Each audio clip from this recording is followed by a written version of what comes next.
This is Winnipeg Sports Talk Daily with Andrew Hustler Paterson and Michael Remis. Hey, what's going on, everyone? Welcome to Winnipeg Sports Talk Daily today and throughout the week, coming at you from Boston, Massachusetts, the host of the second half of the Four Nations Cup. Got a chance to take in Canada, Finland, and USA, Sweden yesterday at TD Garden. And Thursday night, we'll be in the arena for a game that will be as anticipated as almost any potentially in our lifetimes. I mean, certainly the gold medal game of the 2010 Olympics would be right up there, but this tournament, considering the fact that we lost the last decade for this generation of NHL stars, Canada versus the U.S., coming off Saturday's game in Montreal, has the potential to shatter viewing records, and I think it's safe to say has literally captivated not just the hockey world, but the sporting world right now. And I can tell you, both sides of the border, everyone is talking about this upcoming game. Everyone is still talking about the weekend.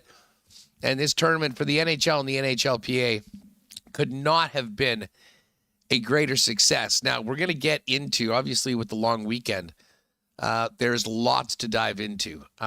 Canada-USA Saturday night that did not go the host's way. The big win for U.S., 3-1 with the empty netter that put them into the final. Canada's win over the Finns yesterday to cement their place in the final game and the rematch that everybody wanted. So we're going to be all over that. We do have some content from some of the players on both teams.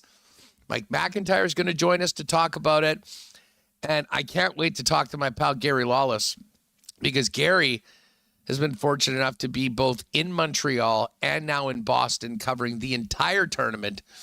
So we'll talk a little bit about Saturday night's game and get Gary's thoughts on the tournament overall, as well as the upcoming final game. Just, have to thank our great sponsors at Coolbet for making this all possible. Just finished up the lock shop. Dusty, took him 2 days to finally get out of Edmonton. He was supposed to be with us yesterday. He's just got on a flight now to New York. He should be here later on tonight. So we'll have him in for the lock shop tomorrow. We'll hopefully get him to jump on for a little bit on WST as well over the next couple days. And then I'm going to stick around on Friday to make sure we can properly wrap the show, wrap the tournament before heading back just in time for the Jets to play on Saturday night in St. Louis. Strangely enough, Hellebuck and Binnington Thursday night expected as the starters. Have a feeling it'll be Comrie and Hofer in St. Louis on Saturday night. But a huge thanks to Coolbet for their support of Winnipeg Sports Talk. Of course, Princess Auto, Rolly's Transfer, St. Vital Dental Center, Manitoba Battery, F Apparel, Little Brown Jug, Royal Sports, Boston Pizza, fansfirst.ca. We'll get to a why not question of the day for non-Autocorp, Waverly and McGillivray. Coming up, we'll also fill you in on how to get some of the remaining tickets for the Maker's Mark Masterclass we're doing on February 27th at the Manitoba Sports Hall of Fame, as well as continuing our support of the Health Sciences Center Foundation and their Fund and Need movement with that trip to Aikens Lake this summer, where you'll be hosted by yours truly at one of the true jewels of our province. But a little bit of a late start, making sure that the technical gremlins were worked out. And the brains of the operation, Michael Remis, joins me now. Remo, what is going on? How are you? I'm good. I'm fired up. When I was doing the schedule, with the Jets being off, I was like, how is this going to go? But might actually be. This is even better than we could have ever anticipated. Canada and U.S. not once, but twice. This is pretty awesome. So happy to be here. I'm really excited to be discussing this because we haven't had best on best in like 10 years. No, I mean, the conversations in and around this tourney going in, and I mean, right now, honestly, it's somewhat laughable. There were a lot of folks, and I mean, some people like in hockey circles. I mean, not just people online, but people going, well, it's not the Olympics. It's not. We saw very quickly Saturday night that this means a hell of a lot, certainly to the players on Canada, the United States. But I would say the same thing with the Finns and the Swedes. I mean, the Finns and the Swedes played earlier on Saturday. I mean, another really exciting, fun game that ended up going to overtime. And, it ended up, in some ways, it was a great scenario with everyone being alive going into this final game. But the scheduling did not work in the event's favor in that Canada-Finland played early. So it was a de facto semifinal if a team won in regulation, which left last night, to be, I don't want to say underwhelming because the atmosphere in the building was really fun. I mean, the Swedes certainly were doing everything they could to finish with their best foot forward. But from a United States perspective, they earned the right to let Matthew Tkachuk sit, let Austin Matthews sit. Brady Tkachuk, you're tweaked, no problem. Take the rest of the day off. But again, all roads were leading to Canada and the United States in the final. But I'll tell you what, Remis, I don't think people around hockey are finished talking about Saturday night yet. And a first 9 seconds of a game that will go down in hockey history. Like, we knew the guys were going to care, but 3 fights in the first 9 seconds? I'll never forget sitting around with a group of friends watching how that all transpired. And if this final can have any of the juice of Saturday night's game, the world of hockey, the NHL, the PA, and hockey fans are going to be in for a treat Thursday. Yeah, I mean, a lot of talk about group chats after the game. I mean, my phone blowing up saying, oh my God, this is insane. This is incredible. I just put it out on X and everyone putting the same thing. The Tkachuk brothers were like, hey, this is Canada, USA. This is Saturday night, sold out crowd in Montreal. Why not drop the gloves? And honestly, it may have worked in Canada's favor. I mean, you got 2 of the guys from USA top line in the penalty box for the first 5 minutes. But what an electric atmosphere in Montreal. An amazing, host city there. So, I mean, yes, the first 9 minutes, so anticipated. It's been years since a Canada best on best. I say 2014 was the last one at the Olympics. I do not count the World Cup as best on best. So yeah, it was lived up to all the hype, and this 10-day break here for the 4 nations has been awesome, and the NHL certainly got what they wanted with Canada and US in the championship game on Thursday. Well, and listen, that game started with the fireworks that got everyone talking, and listen, it got so many people that are not hockey fans tuning into that game on Saturday night. I mean, who had a tough weekend was the NBA. Yes. Because the NBA had their All-Star festivities going on at the same time. I believe Saturday night was the dunk contest in which Matt McClung, who does not play in the NBA, he is in the G League, won his 3rd consecutive dunk contest title. And then LeBron doesn't play in the game on Sunday. Meanwhile, NHL players in what some are referring to as exhibition are beating the hell out of each other right off the Facebook with as much energy and passion as we've seen in a game for a long time. And it was hilarious. So we were at a bar just basically connected to TD Garden in between the games yesterday, and ESPN is up, and now all they're talking about is the 4 Nations tournament, Canada, the USA, and the NBA going, well, should we change the All-Star format to the USA versus the world? When you look at how many incredible international players right now there are in the league, including Shai Gilgeous-Alexander, it's probably crazy they haven't done this many years ago. I'd be shocked if they didn't go to that at some point next year. But the scope of that game, Reem, I mean, the amount of people that were just seeing what was happening on social media and turning on to it, I can tell you that I spent Monday morning, here before we ended up going down to the game, flicking around the television in my room.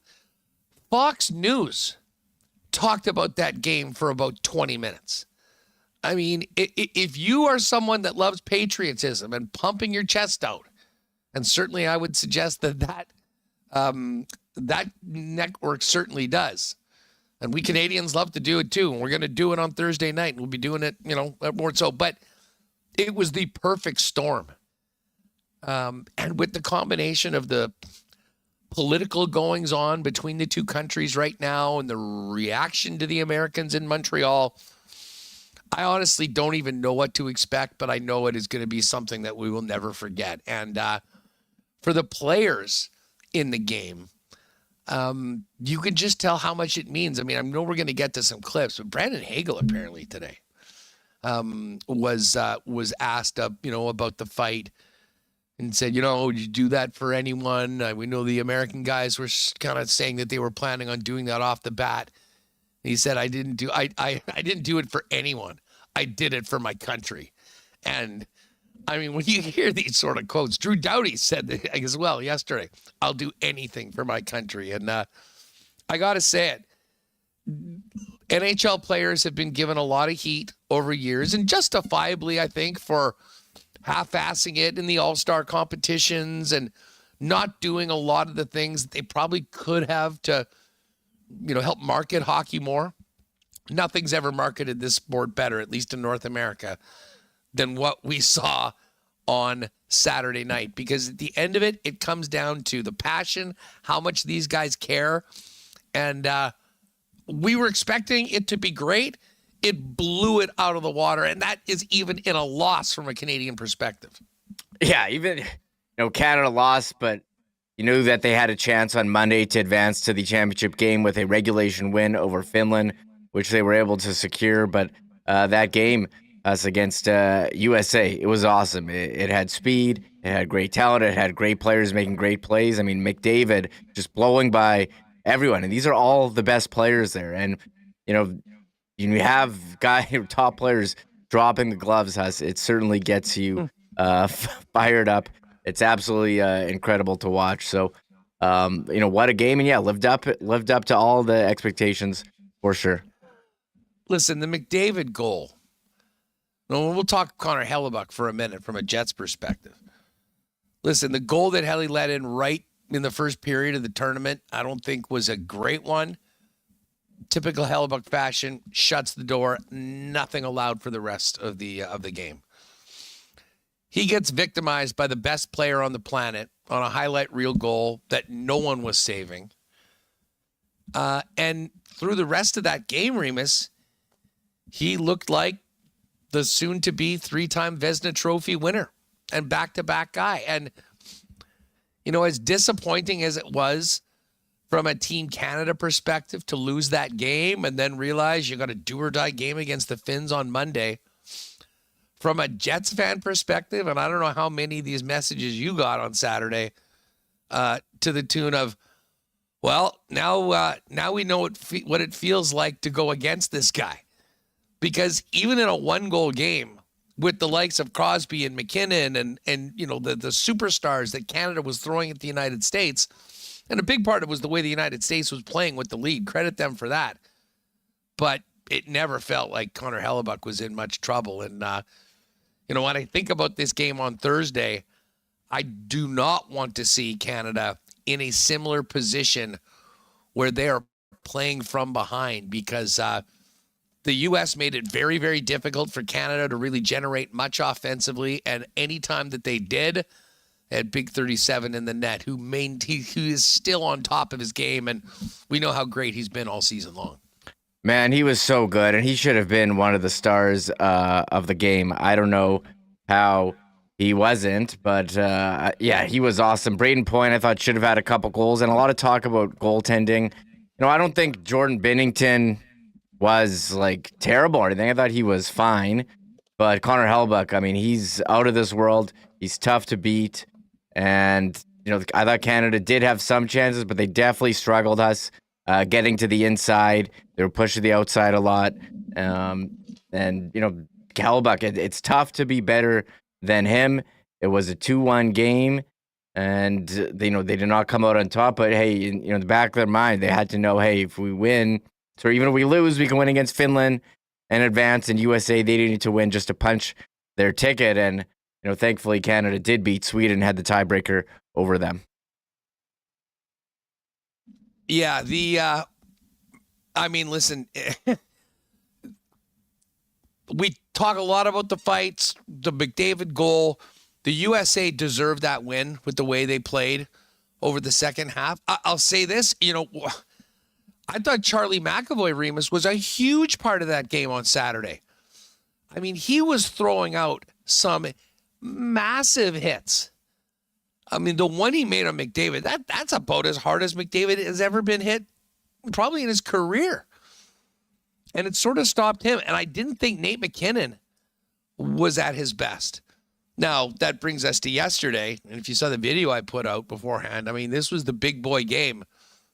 And if Canada was going to win, and if Canada's going to win this tournament, listen, Sidney Crosby's done everything he can to help this team win. But if Canada wins a gold medal Friday, we'll be talking about Nate McKinnon and Connor McDavid stepping up exactly like they did early in yesterday's game to establish that lead against the Finns. The one thing I'll say, Reem, from yesterday's standpoint is it seemed like the game was over.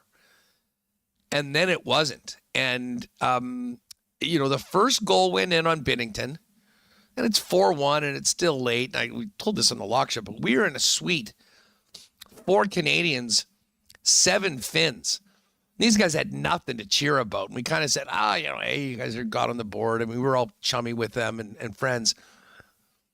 They scored the second one, and they were sort of like, okay. And then the third one came in right after that, and all of a sudden, it was near freakout time. And while it was McDavid and while it was McKinnon that did the damage early, when this team needed their rock to be there for them, 87, the big hit, getting the puck, scoring the empty netter to calm things down, giving Canada the 5-3 lead was, it's just more incredible things that Sidney Crosby is doing.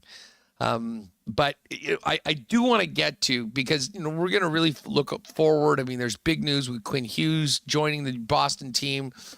Still waiting for clarification on, can he play? Does another injury need to happen? So we'll dive in on all of that. And I know Gary's been all over it today. But I do want to get to some clips coming out of yesterday. Mike's going to join us in about 15 minutes or so.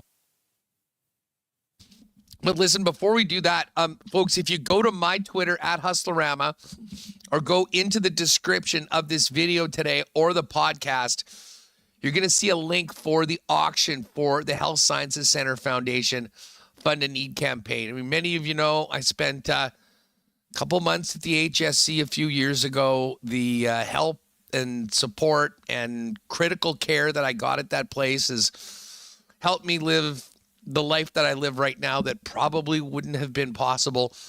So it is great to be able to team up with them, looking to get some new, very important equipment for their emergency department.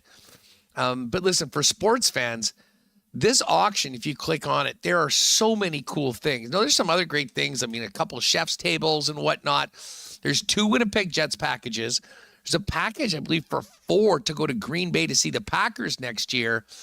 And right towards the bottom, a 3-day fishing trip out to world-famous Aikens Lake, the jewel of our province, my favorite few days every year. And this is something new we've done. You'll have a chance to bid on this, and you'll be hosted by yours truly. You and a guest come out. We'll be doing breakfast in the lodge in the morning, getting out onto the water, doing shore lunch together, dinner in the evening, some drinks at Big Molly's at night. If you like world-class walleye fishing along with lake trout, northern pike, at the most unique spot in Manitoba of Aikens Lake, and of course Pitt and Julie, incredible supporters of a number of charitable events, including the HSC Foundation. Get a bid in on this. Now, the bid closes on Saturday night at 10 p.m. at the end of the gala. But if you do put a bid in, you'll get emails when other bids are there, so to kind of stay on top of it and get it. The value of this is about $7,600. The bid in right now is just under $4,000, so it's an incredible deal right now. It all goes to a great cause. So whether you're really into fishing, whether you just want to hang out for 3 great days at a beautiful spot like Aikens Lake, or you're interested in some of the other packages, get on over, click that link again. My pinned tweet on my Twitter, in the description of both here on YouTube and the podcast. Get those bids in, and good luck to all of you. Hopefully we'll have a WST out for what should be an amazing, amazing few days at Aikens this weekend. The other thing I want to let you know is we are, about 9 days away from the Maker's Mark Masterclass whiskey tasting and a watch party at the Manitoba Sports Hall of Fame. February 27th, Jets are playing the Nashville Predators.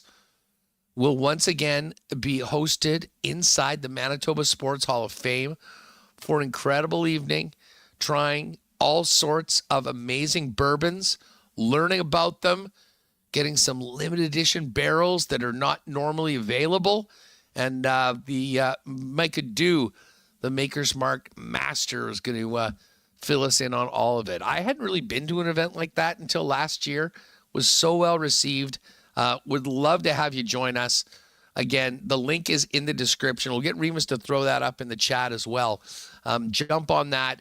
We had a great jump right off the bat. I obviously being here, I don't know how many tickets are remaining, but we only had 50 to begin with, and I know we were under 20. So jump on those while they're at. Okay, we got 15 spots left. So now's the time to jump on it. Tell your friends.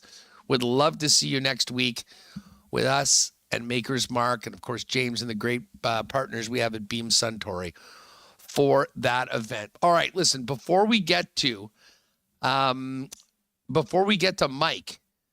who will join us in 10 or 15 minutes, let's go back to Saturday, because this was a game that we will never forget. Guys like Brandon Hagel, who don't fight, dropping the gloves right off the bat with Matt Tkachuk. Pretty obvious guy for Matt Tkachuk to go for it as well. But the first things first, Brandon Hagel had to say, they did lose the game, but they definitely thought that they had their chances. Here's what he had to say about that. This is from Saturday in Montreal at the Bell Center. Here, give me 1 second to get this one queued up, Huss. Sorry. Oh, okay. I messed this. I forgot. Messed something. No problem. If you recall, it started off with Matthew Tkachuk and Brandon Hagel. Then someone that's got a little bit more experience doing that sort of thing, and Sam Bennett answered the challenge of Brady Tkachuk. And then certified psycho JT Miller, who was in that group chat with the Tkachuk boys and said that they were going to do it, kind of got into the scrum, dropped his gloves like 3 or 4 seconds before anything started. And then unfortunately for JT, ended up realizing that who was in front of him was Colton Parayko, the 6'7" defenseman of the St. Louis Blues, who was more than happy to engage him. Now, listen, I'll give Miller credit. An absolute maniac for even entertaining fighting a guy like that. And it's not like Colton Parayko is always fighting all the time, but he's still huge. Probably has him by 5 inches and certainly a number of pounds. But the funniest part of the entire thing was JT Miller was so into this fight. He went for a big uppercut, ended up hitting himself in the head and knocking his own helmet off, which is something that I have never seen in my entire life. But there was a few things on Saturday night that we never saw. But anyway, this is back to Saturday. This is Brandon Hagel of Team Canada, lamenting a few missed opportunities, but liking the way his team played.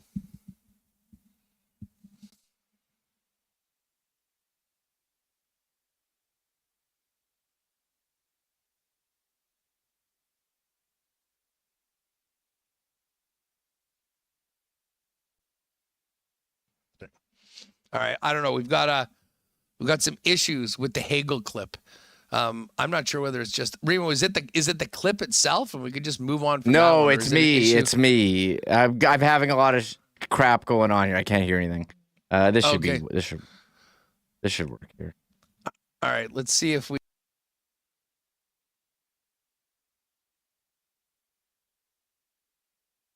That is unfortunate. Well, not a big deal. I mean, if we can get to some of them, we will a little later on. The other one should work. It's just this one. Okay, well, here, let's just go to two then. I mean, this is the other one from Hagel, who, of course, was front and center right off the bat, and he was asked if he thought it was cheap to pick on him because he has 0 fights this year. And, of course, that's who Matthew Tkachuk wanted to throw down with. Here's what Hagel had to say about the way things started and how he was the one challenged by Matt Tkachuk. No, I don't think so. I think I'm not backing down. I mean, I think a little bit of the talk was these guys were going to take over the Canadian way, but I'm not going to let it happen. How would you describe the quality of this game, just in terms of the hockey? Yeah, I think it was unbelievable. I think you have a quick tournament, a lot of guys new playing with each other, and to have that intense of a hockey game and everyone working out there, giving 100%, it's fun to watch. Sorry, just a little late. What did you make of the start? What was it like to be part of that start? Yeah, I think it's a dream. I think it's incredible. I mean, the fans are unbelievable. The crowd was into it. Boys got into it. Just came up short by one. I mean, good hockey game. They capitalized on one, and we had our chances. There was good plays, but just didn't go in for us. I tell you what, Reem, and I know Brandon Hagel, he's with the Hawks. I mean, the Lightning paid a lot to get him. That kind of raised some eyebrows. He's not a player that I think a lot of people see on a regular basis. He became a guy that Canadians absolutely loved on Saturday night. The way he stood up to Matthew Tkachuk, the way he hung in there, and the way that he plays night in and night out. And a big part, I mean, listen, if you didn't know that team and you saw, well, listen, they're bringing Point. Well, no kidding. Point's a star in this league. I mean, Hagel, you look at his 5.5 production, is right there, I believe, in the top 3, if not top 5 in the league. And Cirelli is more of a great two-way player that sort of fits into that fourth line. But for Hagel to step up and do that the way that he did right off the bat, it absolutely encapsulated how much every single player cared. Now, Brady Tkachuk, of course, got into it right afterwards with Bennett. And, listen, here's Brady and Matthew in their post-game talking about everything that happened off the bat. All fired up to play. They're biggest rivals in this type of environment. So we had an absolute blast from the start. Did you know early today you wanted to try something like that at face-off, or you just come to you? Well, yeah, there's a little discussion during the day, and Tell the truth. You can tell. Yeah, there's a group chat going on today, so still slept like a baby though. But you know what? And then we just kind of reaffirmed that we're gonna do that, and I think Matthew's fight to start off was just such an energy boost. I think I was more excited, more nervous than my own, and then Millsy to cap it off to go against a big guy like that. I think he did a great job, and I think it was a pretty awesome experience. Brady, what does it mean to come here and win 2 games, clinch a spot in the final already? Just kind of took care of business. I'm sure you're not satisfied with, but just kind of doing what you need to do. Yeah, we're definitely going to enjoy it today. It's exciting that no guarantee to be in Thursday, but we still have a big one Monday, and I guess it can be easy to get complacent, but this group, I don't even think that it's going to get in our mind that we're happy with where we're at. I think we know what's at stake here. We know what our goal has been right from the start, and I don't think we're going to stop until we get it. So there is the Tkachuks, and they were feeling pretty good about themselves afterwards, and credit to them. I mean, their team won. They clinched a spot in the final. That's what they were hoping to do. And they did that in Montreal in a very hostile crowd. Canada's going to have the exact opportunity to give it right back to the United States Thursday night in what should be an equally hostile building. The difference that Saturday was to get to the final. Thursday is the final. Now, the Chucks had a little bit more. Here's more from Brady and Matthew coming out of Saturday's game over Canada. I think the message we wanted to send is it's our time right now. It's, we're in a hostile environment, and we wanted to show that we're not backing down. They've had so much success, and so many players over there are some of the best players in the world. But we felt in this environment, at this stage, in this tournament, it was a good time to do it. So it was a lot of fun, and you got to give credit to those guys as well. They did the exact same thing that we did. So I thought it was great energy for both sides, and the building was shaking after the third one. It was pretty cool. I'm excited to watch them. Brady, what is it about the group that the villain role seems to suit them and brings out the best in you guys?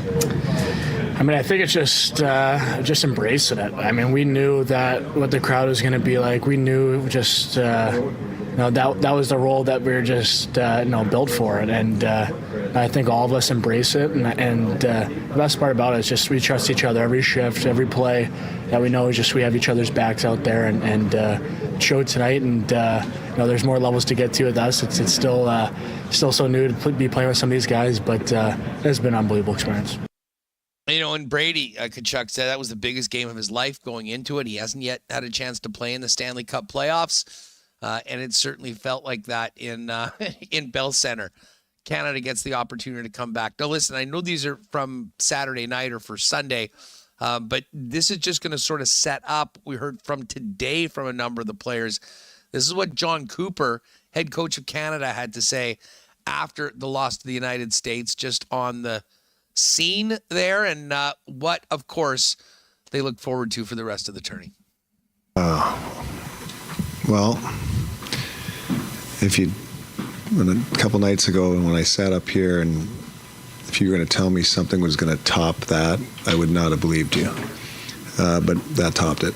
It was, and you know why it topped it? Because it wasn't planned. That wasn't two coaches throwing guys over saying this is happening. None of that happened. That was as organic as it gets, and it was probably, I guess 10 years of no international hockey exhaled in a minute and a half. All right, so there's John Cooper coming out of the mayhem in Montreal. The games happened yesterday. Canada got the job done against Finland. Not sure we needed that stress at the end of the third period, but Canada's on to the final. We heard from Brandon Hagel earlier, and we wanted to kind of play that coming out of Saturday's game because Hagel spoke today, and this is a short clip, but it is poignant just about the mindset of Team Canada. Here's Hagel on playing for the flag and not for what the other guys are saying in the group chat. From your side and their side. No, I think it's going to be the same way. I think it's two countries. Listen, what happened the other night, I think I did it for the flag and not for the cameras. What a line. What a line from Brandon Hagel. Now, listen, Mike McIntyre is jumping on with us, but listen, Cale Makar didn't play on Saturday. It looks like he will be in the lineup. He played yesterday. I would imagine he'll be a go for Thursday night. Remo, if you want to just skip to number 8, John Cooper spoke today, spoke about potentially having Makar back, and now Quinn Hughes has emerged and is coming to Boston, and there is some thoughts that he might be in the game on Thursday. Here's John Cooper on that. Hi, John. A, can you confirm that Cale Makar is good to go? And B, if Quinn Hughes is good to go for the U.S., how does it even heighten a level higher to have two Norris winners in the lineup when they weren't last game? Well, it's probably good for the game, no doubt about that. Quinn Hughes is a special player, so. But I don't know all the rules. Is he allowed to play? I don't even know. Same situation. What did you say? It's funny. That was he made it funny. So, it was unfortunate he was hurt to begin with because, I think those, I don't know if you get any better than those two guys. As for Cale, I thought he was great last night and don't see any reason why he wouldn't play Thursday. All right. Now, to clarify, what we're seeing reported right now, we'll see maybe Mike has some confirmation when he jumps onto us. I was seeing Elliot Friedman earlier. Quinn Hughes, despite being an original 6 appointee to the team can only play if there's another injury to a member of Team USA. I'll be honest, I wouldn't be surprised if that gets amended before Thursday night, considering the stakes and what's already happened in this tourney. They do, in a lot of ways, want the best to be able to be out there. But here's Mike Sullivan, just before we bring in Mike, injury update on the Tkachuk brothers, Austin Matthews, and Charlie McAvoy, who we learned will not be part of the Thursday night final. Started one forward short, lost one. How tough was that the entire game? And can you give an update on what's going on with Brady? Yeah, so Brady obviously had a lower body injury. We held him out more for precautionary reasons at that point. I haven't got an update to this point after the game yet, so we'll see how it responds, but I don't anticipate it being an issue. Yeah, it's not easy. We lose a guy that early in the game. We're already down 1. We try to spread the minutes around a little bit so nobody got an extensive workload. But when you're down 2 guys that early in the game, it is what it is. I thought the guys competed hard. Right side, second row. Just Mike, along those lines, Austin and Charlie, any updates on them? Nothing that I can give you right now. Charlie obviously is right now he's out with an upper body injury. The same Austin was more banged up, or nicked up, I should say. We'll probably have more information tomorrow with those guys. Update on that. McAvoy is out, will not play in the game, and they do expect Matthews to be available for Team USA. We're going to break it up with Mike McIntyre, Gary Lawless coming up a little later on. Just before we bring in Mike, folks, if you got a move planned in 2025, we can help you out with that. Rolly's Transfer, family owned and operated for over 60 years. The most trusted name in moving services in Manitoba, can give you the white glove treatment on your next move, as they've done for Manitobans for now into their 7th decade. Head on over to their website at rollies.com. Top right corner, you'll see where it says request an estimate. First things first, put in WST in the promo code for a special discount on moving services and moving supplies, and then let them know when and where you're moving, what needs to be moved, and the friendly staff at Rollies will turn it around real quick with a great quote and get you locked in to get that white glove service and take as much of the stress about moving as possible from the people that Manitobans have been counting on for over 60 years. For your next move, make it Rollies. Find out more or request an estimate today at rollies.com. A huge thanks to the folks at St. Vital Dental Center. My pal, Dr. Terry, and his great staff are waiting for you. A beautiful new office at 167 St. Anne's with free parking in the background, and they do everything from pediatric dentistry to dental work for people in their 90s. Dental implants as well, which is a really growing part of the industry that might be able to help you. Cleanings, root canals, unfortunately, I know a little bit about that as of late. But the bottom line, an amazing, amazing staff, conveniently located with a great history in that community. But if you've been leaving it for too long to go see the dentist, do it at one of Winnipeg's best spots of St. Vital Dental Center with my guy, Dr. Terry, and his great staff. Find out more online, stvitaldental.ca, excuse me. You can give them a phone call or pop by and see him at 167 St. Anne's Road. And I know we're getting through this latest run of extreme cold. I saw that minus 32 yesterday morning. We've been getting some texts from listeners as of late. Should have listened to us more and go to Manitoba Battery and get that battery checked because I'm SOL. Well, if you've got battery needs or you're not sure whether you're going to make it, pop by Logan Avenue or Dovercourt Drive, get your battery tested. And if you need one, you'll be able to get an even better deal and the best deals in town. You can exchange your core, take advantage of their great low prices, and get out of there in 5 minutes with peace of mind that you are set. Manitoba Battery is the biggest selection of batteries. You'll be able to shop local and get the best prices, period, beating the pants off the big box stores.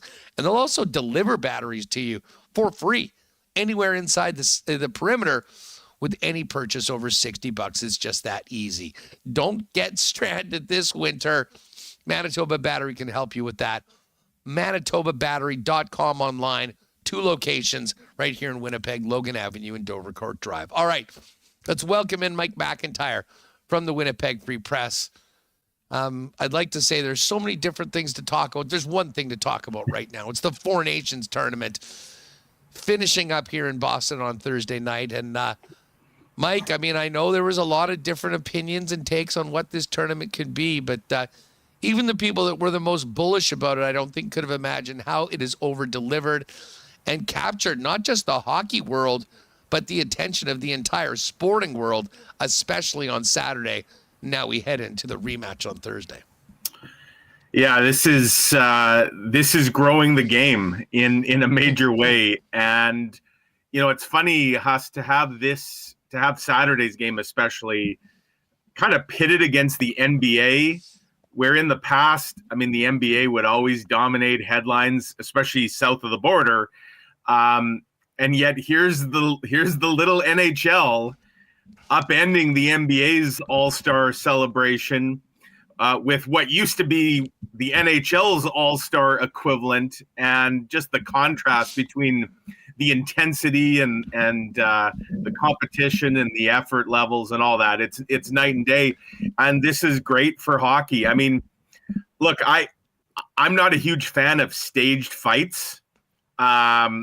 I don't mind fights if they happen kind of in the heat of the moment, but I'll toss all that. I absolutely loved and I know that Tkachuk said after the game it was organic. Well, no, that was staged. I mean, that was right off the hop. There was no hostility built up, and they wanted to send messages, and I loved it. I loved it on all ends.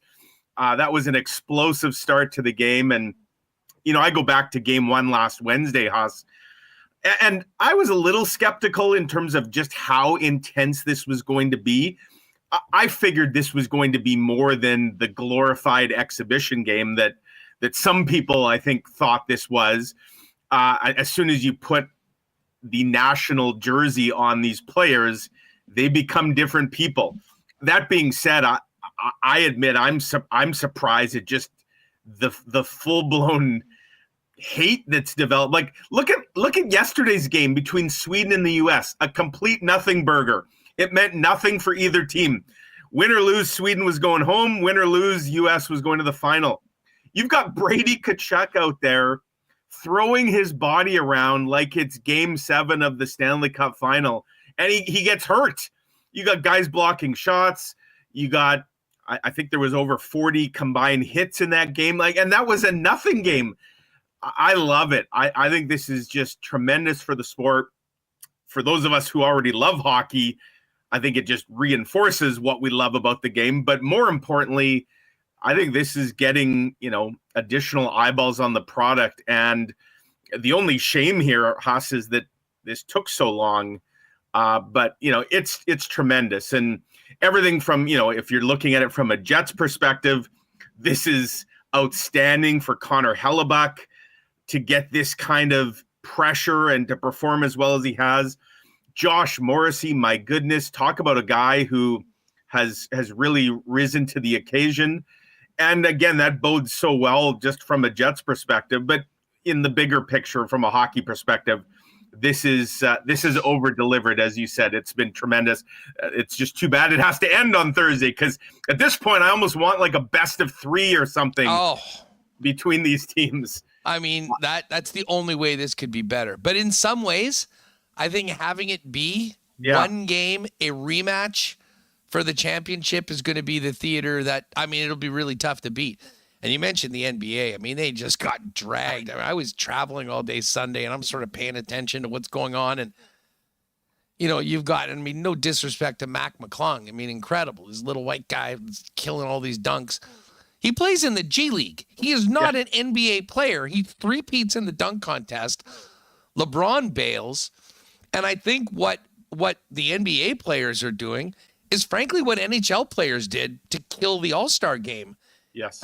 In the last number of years. And listen, I get it. I mean, we've lived in such and like, I don't necessarily subscribe to this.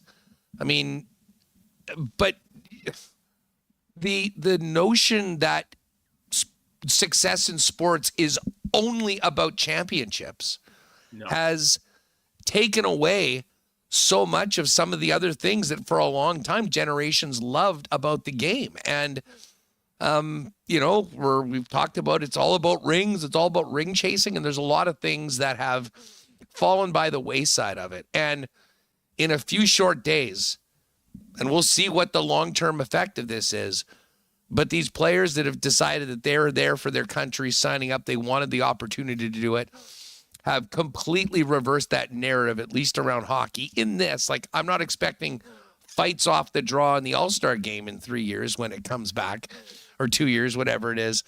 But back to Saturday for a minute. I mean, as far as what this has done for the NHL, like, as much as I can't stand them, Brady and Matthew Tkachuk, the NHL should be just cutting them a check for, an extra couple million, because the league was being lauded everywhere. Mike, I got here before I went to the game yesterday. Fox News in the morning talked about the game for 20 minutes. Bill Guerin, special guest Bill Guerin on Fox in the morning, and they're saying Trump has to be at the game on Thursday, right? I mean, this is far, far beyond hockey fans. Yeah. This is about sports fans, and now they're getting people that, frankly, have probably never watched a game in their life. They're going to make sure they're in front of a tube. I think the ratings potential for this game on Thursday in both countries is staggering. Did you see the official White House X account actually tweeted out sort of a boastful, including highlights of the fights? That's the federal U.S. government, the most powerful government out there, is tweeting, a boasting tweet about the victory. And yeah, I mean, it's the NHL. Like, this is a perfect storm, right? I think the tournament itself was going to, spark excitement among hardcore fans, but then you wrap in kind of what's going on outside the hockey rink, just politically and economically and between the two countries. Like, it's added all these extra layers of spice where it almost feels like it's about more than just hockey now. It's about, patriotism and national pride and us versus them. And, it's funny here in Canada. By the way, I've got serious FOMO, Huss, that you're at this event. I'm regretting not pushing harder to go to it. Here in Canada, like, there's nothing more than the 7 Canadian fan bases enjoy more than shredding each other on social media during the NHL season, right? Now it's like all for one, one for all. All of a sudden, you've got Canucks fans and Jets fans and Senators fans. They're all united, and guys they normally hate, they're loving those players. And guys they love, suddenly Brady Tkachuk is public enemy number one, even to like Ottawa Senators fans. I don't know that it's quite reached that level. Like, I almost got the sense as Connor Hellebuck did Connor Hellebuck things the other day. I feel like there's some conflicting emotions among Jets fans, Huss.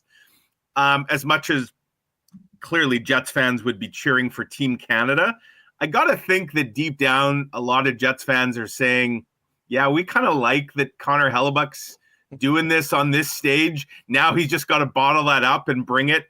Because I'll tell you this, if Connor Hellebuck brings the kind of performance that we've seen in his 2 out, if he brings that starting around mid-April, look out, hockey world. And that's a good thing for the Winnipeg Jets. Yeah, I'm with you. I mean, I was out at a bar with a bunch of friends watching the game, and once we got over the insanity of the first 10 seconds, which probably took a couple hours, you get to that third period, and the U.S. was doing a great job of limiting Canada's speed, coming into the zone if they were even getting there.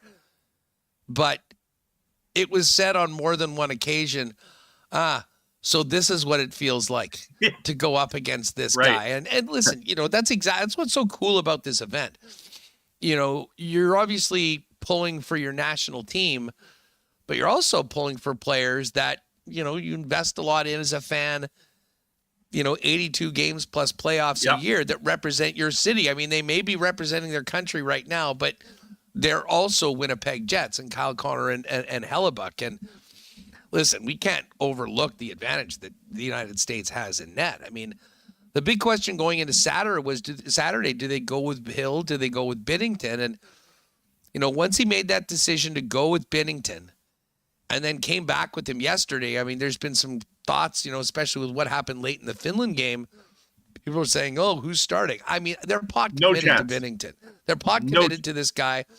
And, Jake on the Lock Shop today did remind me. I mean, I knew he had won Game 7. That Game 7 was on the road in the building we're going to be playing with. So, I mean, for what it's worth, it is it is a nice thing for him to have in the back of his pocket. But, I mean, Hellebuck has been as delivered. I didn't love the first goal that he let in the game against Finland. No. Other than that, he's been brilliant. I don't think anyone's giving him much of a hard time about the one McDavid scored on him, which was absolutely world class. But I'll tell you what, Saturday night, didn't love the game Nate McKinnon had. I'm sure he would have been feeling the same way. And, yesterday it felt like a game that we knew Canada had to have. And right out of the gate, we were going to see if the top two players on the Canadian team, Nate McKinnon and Sidney Crosby, would be able to be those difference makers. And they were right off the bat. Connor McDavid, yeah. But I'll say this, between like McDavid with what he did, McKinnon with what he did at the end when it felt like, and again, I'm in a suite with 7 Finns who had been miserable for the better part of 53 minutes of game time, now all fired up. I mean, it was insanely stressful at that point, like on the verge of a collapse that, it's one thing, normally, you just got to get the win. If that thing went to overtime with the result, Sweden would have ended up being in. I mean, there was so much on the line at that point.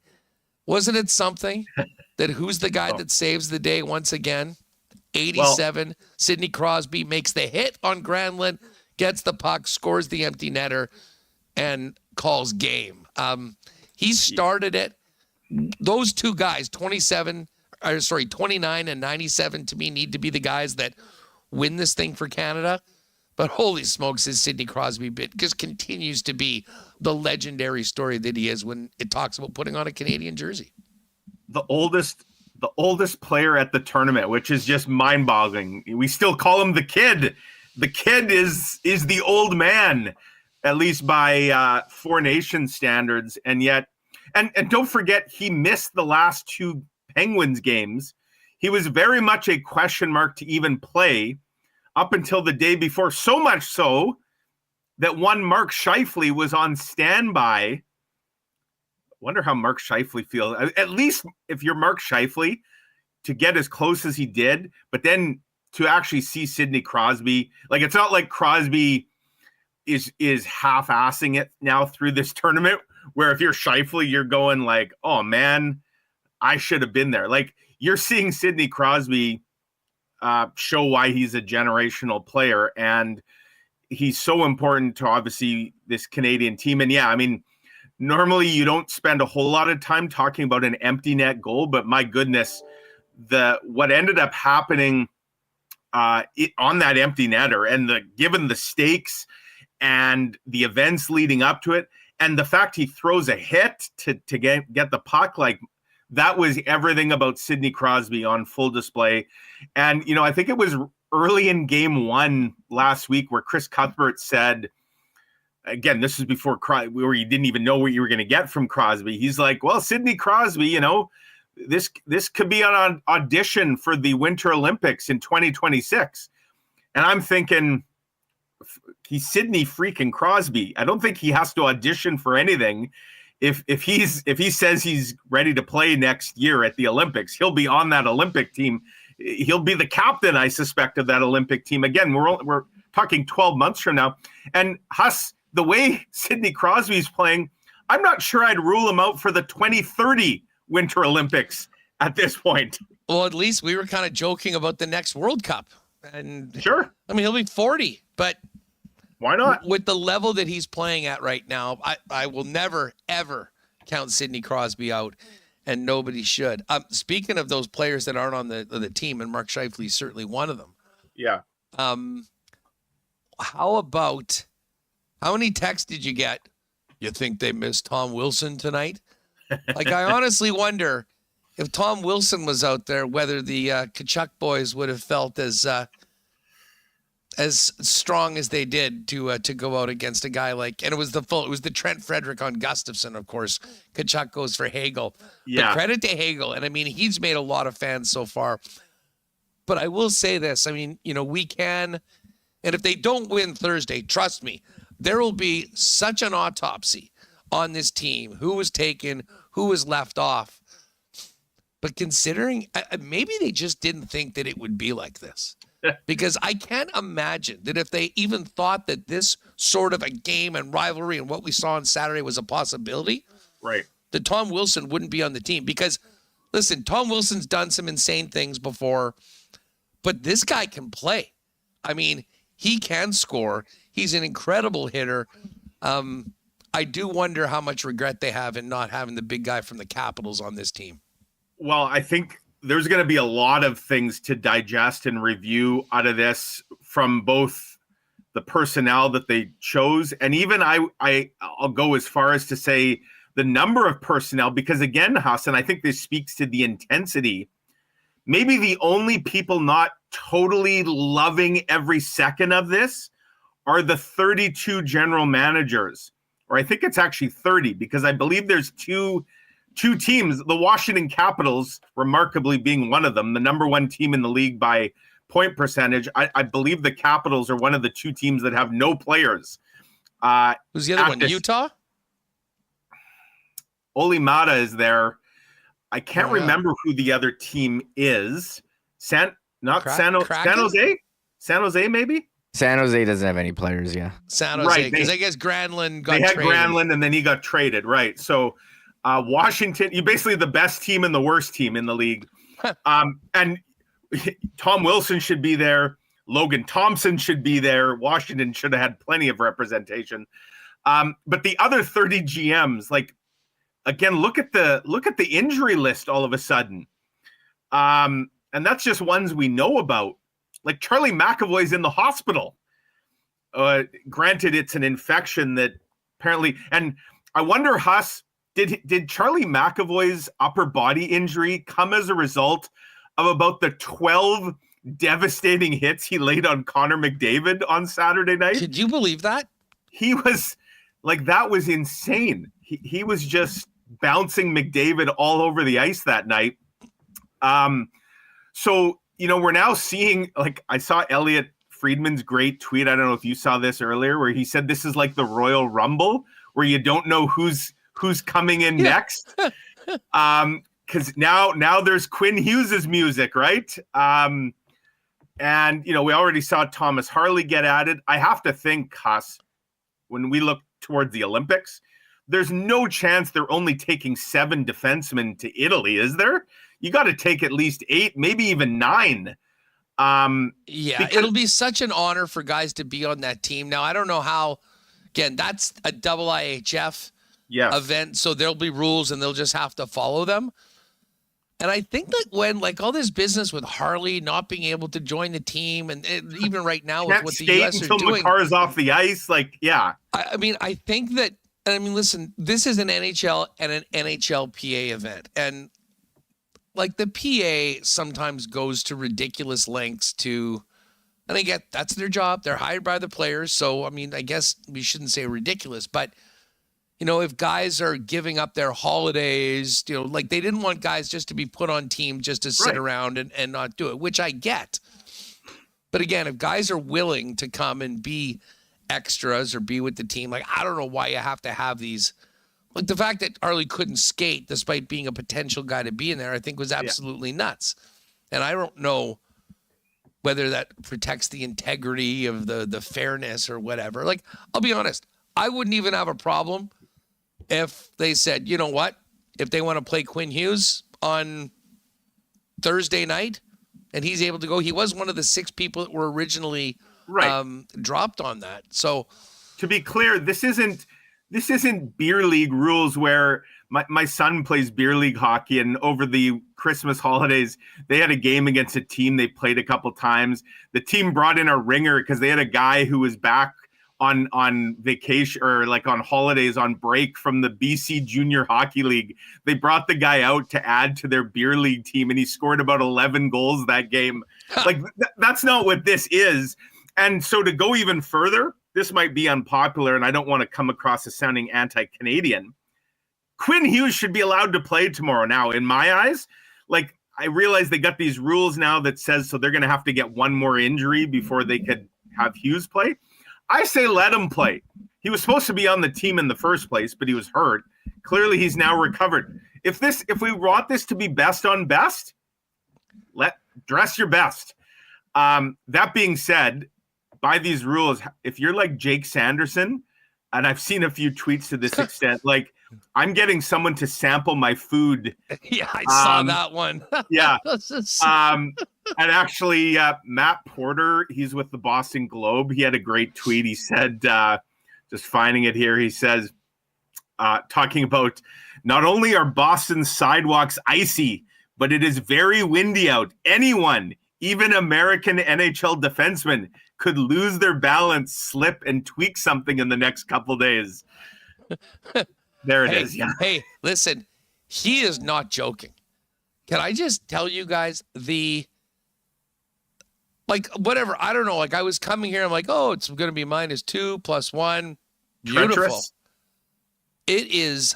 It has been crazy since we got here. The wind, at one point we got out of our Uber and we walked about a block, beside a building, and Mike legit almost got blown over once we got into that area. Jeez. People's hats are flying down and just not going to get them anymore. It was wild. Yeah. And yeah, I guess it was really wet, and then it got cold, and treacherous is it is certainly the case in and around this area right now. So what American D is gonna fall on the flag so that Quinn Hughes can get in the lineup? I feel like someone is. Well, sniffles, whatever. Even after the game last night, we hung out there a while afterwards, and there was a whole bunch of families and friends that were meeting the players afterwards. And, we walked out, and the teams have buses and everything like that. Well, we're waiting for Uber in that exact area I was talking to you about that's icy and everything. And who rolls out? Vincent Trocheck, who missed part of last night's game, and Brock Faber going in to jump into a cab. I'm like, okay, well, whatever. But it was, to your point, I mean, there's going to be a lot of intrigue, and everyone will be waiting to see what happens with practice tomorrow. Mm-hmm. Who is out there? Can Quinn Hughes be on the practice ice with those guys? And I'm not sure. Hell, you want put Hughes in, let Canada bring in Tom Wilson. Well, he's probably in Turks and Caicos or something like that. Well, actually, as of 2:00 this afternoon, so 9 minutes ago, 2:00 Central Time, every NHL player has to report back. And so I can tell you here in Winnipeg, the Jets are holding an optional skate. They're calling it this afternoon. They'll get back to mandatory practice tomorrow.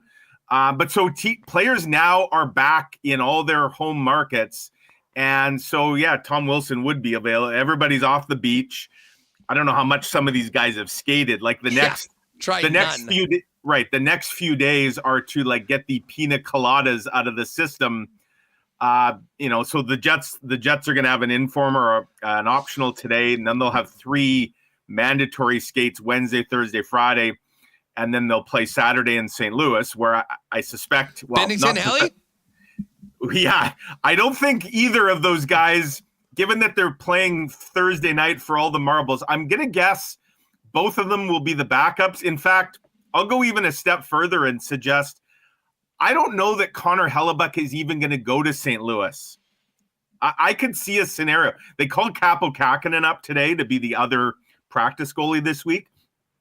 Depending on what happens with Lowry and Barron and injuries and whatnot, I could see a scenario where they bring Kähkönen to St. Louis, and they just tell Connor Hellebuyck after Thursday night, go spend a couple days with your family and decompress, and meet us in Winnipeg on Sunday, and you can practice and get ready for San Jose on Monday, assuming that he even gets the net for that game.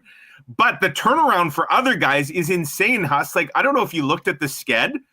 The Edmonton Oilers, they play like at 11:30 on Saturday morning. So Connor McDavid is going to, I think they're in Detroit. Connor McDavid's going to have like 32 hours between that's crazy. Like, I wonder how many so that's another thing that I think will have to be evaluated here. Why isn't this final being held tomorrow? Like, why the 2 days off, especially with the season set to resume literally Saturday morning? Or why wasn't there another day in between the end of it? And again, maybe it speaks to nobody thought it was going to be as intense as it has been. But it almost looks like now, like, everybody would have been well served by a little bit more of a period between. And I get, like, the regular season is going to feel like exhibition hockey compared to what we've just seen. And especially for guys that participated, talk about a bit of a come down, right? So yeah, interesting to see how it works with rosters and players returning to their club teams. Do some guys get sat out for the first game back just to give them a bit of a rest that they didn't get? I guess we'll have to see how that works. Listen, I would be, if I had to bet right now, I bet we won't see McDavid in the Oiler lineup on Saturday. In fact, I mean, with Canada and the U.S. playing, I mean, I'm with you on the Hellebuyck thing. Be interesting to see whether Kyle Connor and Josh Morrissey are both with the Jets right now. Now, you kind of laid out the fact that they do have a bunch of other guys that have been hurt. So we'll see. But it is wild. I couldn't believe it when I was just going through, like, knowing that the game is on the 20th. I'm going to stick around here one more day so we can do the show and kind of wrap the tournament on Friday. I'm like, okay, I'll get back to the weekend. The Jets play on the Monday against the Sharks. Oh, wait a second. There's a game on Saturday night in St. Louis? Wow. And you talk about the weather. Like, again, these guys aren't going to be chartering unless teams are sending charters there. I don't know, unless the NHL is chartering them. But they're probably flying commercial to wherever their team happens to be or going back to their home city. But again, I don't know what the forecast is on Friday. We know the state of flights and travel. Like, how many guys potentially are running into travel issues? And God forbid your team, what if they're playing? I mean, I haven't looked where everybody is, but there's got to be some teams playing like on the West Coast. Maybe you're traveling from Boston to like LA. That's not a direct, or San Jose or something like.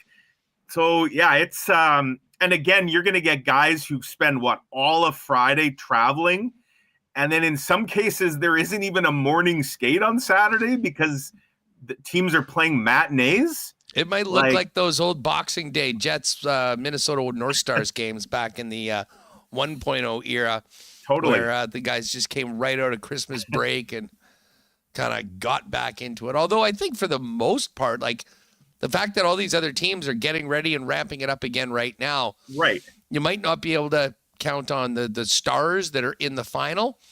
Other than that, everyone else is going to be he's going to be full bore going forward. Mike McIntyre's with us from the Winnipeg Free Press. We're going to hook up with Gary Lawless in a few minutes. Mike, just before we go, just a quick thought on, we talked about Hellebuyck so far. He will be judged by the final and, how that goes down. But it's funny, in his suite yesterday with, some guys that are, from Ontario, don't see a ton of Jet games, just were raving about Josh Morrissey and what he's done on the blue line. But thoughts on Josh in a little quieter tournament for Kyle Connor in compared to his two Jet teammates?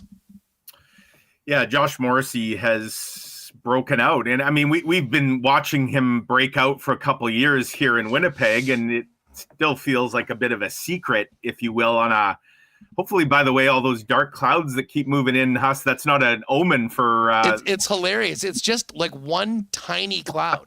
And it's just been, other than that, we're pretty good. But yeah. You're like Eeyore from Winnie the Pooh. You got like a little rain cloud following you around. Yeah, I mean, I don't know that those of us who follow the Jets closely are learning anything new about Josh Morrissey, but this does feel like a bit of a coming out to a bigger audience that is seeing, and especially, when Cale Makar couldn't go and Josh, like, there he is quarterbacking PP1, leading all players in ice time on Saturday. Like, it's pretty clear how much John Cooper loves the player, and that bodes really, really well for Josh Morrissey. I can't imagine what getting that kind of experience is going to do for a player that already, has a ton of confidence and kind of has really come into his own. So that's been great. Yeah, it has been a lot quieter for Kyle Connor. I mean, one of the things that we're seeing in this tournament, like, because the checking has been so tight, like, these are not, there's not a lot of easy ice out there. This is not wide open pond hockey where stars can just kind of, because Kyle Connor isn't alone. You can go up and down. There's a lot of star players that have been pretty quiet in this tournament from all the teams.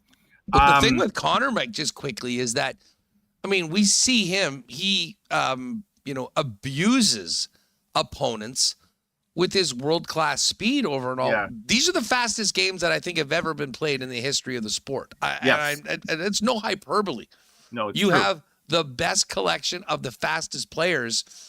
So a lot of that advantage that allows him to do these special things is negated, and you would think that would be the case when you're going up against the best defenders in the world. To Kyle's credit, yesterday, given some more opportunity to sort of wheel against the Swedes, he had a few moments where, he had the puck on his stick, he was driving play, he was getting pucks on net. Third period especially, he was a lot more noticeable. And in fact, he came very close to setting up the tying goal when he sprung Brock Nelson, some might say future Jets teammate Brock Nelson, on a breakaway, and Brock Nelson couldn't find the back of the net. And then he had a couple more good shifts that followed after that. So, yeah, I mean, it's a bit of a different role for him too, right? Like, because of what's happened with the Kachucks and Eichel, kind of finding a real connection between those three. Like, Kyle Connor is down on what I guess is the fourth line. And so I think I saw, like, what were his minutes yesterday? Like 11 or something. So he's playing, obviously he's not getting the 20, 21 minutes that he's used to getting at the NHL level. And, it's more of a checking role, if you will, that he's being used in. So, yeah, I mean, you'd like to see him use his speed a little bit more. But again, as you point out, Huss, these are the fastest players in the world, playing the fastest games we've ever seen. And so a lot of that's going to get lost in translation. But, he's got one more game to obviously have a big night, and somebody's going to be a hero. Someone on one of these two teams, or there might be multiple heroes, I guess.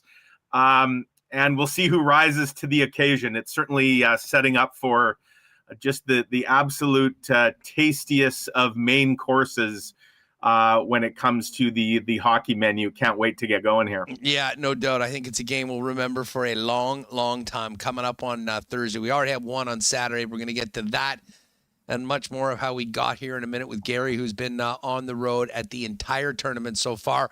Mike, thanks for doing this. We'll look forward to some Jets updates in the free up and on your account coming up in the next few days. Thanks for doing this, and enjoy the game on Thursday.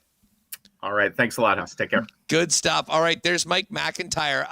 As I mentioned, Gary Lawless is coming up. We will. There's a number of things I want to get to with you all in the chat. So we'll save our not question of the day and fan feedback by fans first for a minute. But do have to thank Princess Auto for their great support of Winnipeg Sports Talk. Synonymous with Winnipeg. Princess Auto, of course, the home of the Bombers at Princess Auto Stadium. Cannot wait for the upcoming CFL season. But Princess Auto's founded in Winnipeg, headquartered in Winnipeg, and now coast to coast across the country, but with 3 locations to serve you in Manitoba: Panet Road, Portage Avenue West, and of course, Brandon out in West, man. And Princess Auto's where you're going to find the best deals and the most unique assortment of tools and equipment around. Everything you need to complete the projects on your list or start something new is at Princess Auto. Pop by and see them in store today or shop online 24/7, 365 at princessauto.com. Our friends at Wallace & Wallace, speaking of great Winnipeg companies, have been doing it since 1946 as the leaders in fencing and overhead doors. If you need a new fence for your property, give them a call. They got vinyl, ornamental, welded wire, chain link, wood fences. And if you need a new garage door, they've got the biggest selection of overhead garage doors in town, which means one perfectly made to match your home and add value to it at the same time. Give them a call, 452-2700. The Wallace & Wallace team will be happy to come out and give you a free estimate. You can also visit them online, wallacefences.com, or check them out in person at their showroom on Lawson Crescent off of Kenniston. Just as we bring in the lawman, a very well-dressed individual, as you all know. If you need to step up your menswear game, head on down to F Apparel at 190 Smith Street downtown. Custom suits beginning at $400, chinos, golf pants, custom shirts, both tucked and untucked styles, and the biggest and best selection of menswear accessories in town. Great deal right now for grads coming up. Free shirt and tie with the purchase of a new suit for grads. And as always, it is the place to go for your wedding day. Great discounts for wedding parties when the fellas get their suits for the big day at F Apparel. 190 Smith Street downtown. Find out more online or make an appointment to come in for a fitting at F. That's EPHapparel.com. All right. Been looking forward to this for a few days. Kind of funny. We're both in Boston right now, counting down to Thursday night. Gary Lawless, the VGK insider, has been the Four Nations insider for the last couple of weeks and joins us now. Lawman, how much fun have you had being along with this ride every step of the way? I'm looking at. Are you in prison? Are you in a cell? No, I'm in the Encore. It's actually quite nice. But the weird thing is, did you get locked up last night? What's going on? I've been very well behaved. We had a great day. I don't know. There's a cloud that keeps coming in and out, and I either go dark and then I'm really light, and I have a tough time doing the lighting things while we're on the air. But that's a Seinfeld episode, right? When certain lighting the woman was not attractive, other lighting she was. Tell me which one I look better in. You're attractive in all lighting, hustler. Why, thank you. So how's this ride been for you? It's been a murder. I left Vegas like on January 29th. We flew to New York, the Golden Knights played 3 games in New York City, then a game in Boston. And then we flew from Boston to Montreal, got delayed on that flight because there was a snowstorm in Boston, then got to Montreal and was there for, that week. And then on Saturday morning, so Saturday night was Canada USA Part 1. And we were supposed to fly to Boston Sunday morning. We woke up Saturday morning and our flight at Air Canada had already screwed us. They'd already canceled our flight. Like one snowflake hadn't even fallen, and Air Canada had put the boots to our flight. So Ryan Hart, the legend, Ryan Hart, hooked me up with one of his bros at Avis, from when Ryan lived in Montreal for 4 years when he was putting together the President's Cup. So I texted him. I said, "Hey, do you know anybody in the car rental industry?" He said, "Yes, call Costa." So Costa, not Costa Chilakis of Broadway Florists on Academy. Go there for Valentine's Day next year, guys. He hooked me up, and we covered the game Saturday night. I call it the Montreal. This has all been about wrestling, hustler. Like that was the Saturday night was the last episode of Raw leading up to the granddaddy of them all, WrestleMania. So that's when all the plots get tweaked and the heels get the go home show. I think they exactly. call it. Is that what it is? Okay, all right. It wasn't the Montreal screw job, as Bret Hart likes to call it, but you get the picture. Anyways, we covered that game. Then we raced back to our hotel and grabbed our bags, threw them into the rental that Costa had hooked us up with. And at 12:30 a.m., we said sayonara, and we crossed the border into Vermont at around 12:30 or 1:30 and kept plowing on. Never saw bare pavement the whole way. And you know when the snow is coming, when you turn your brakes on and the snow is coming right in and you're like, you get snow blind? It was like that we got to our hotel in Boston, which, by the way, doesn't look like a prison cell. And we checked in at 7:30 a.m. And, of course, our rooms weren't ready. There was almost an international incident at the front desk because Gary was grumpy. I can imagine at this point you're a walking international incident. Yes, I was very patient and polite with the good people from the Marriott. Anyways, we got rooms and went to the availability, etc. on Sunday, and then covered the game Monday. Both games on Monday. Well, I'll be honest, I was having dinner in the north end of Boston at one of those great Italian restaurants during the first period of Montreal of USA Sweden. Yeah, I mean, listen, with what happened in the morning, it basically became an afterthought. But listen, before we get to Boston, it was academic. Before we get to Boston, we had Roy Mack, one of our listeners who was in Montreal, and he said, the beginning of the game last night was like the Gladiator Dome or something like that. Like going into the game, we knew that there was a lot around this. We knew the Montreal crowd was rambunctious. You've got all these things that have nothing to do with hockey that are sort of affecting the event. What was it like in that building? And when people ask you what you remember about the start of that game, how will you describe the chaos that started Canada-USA round one? Well, to be honest, okay, I spent a lot of time in the minors. I did a year in the Colonial League.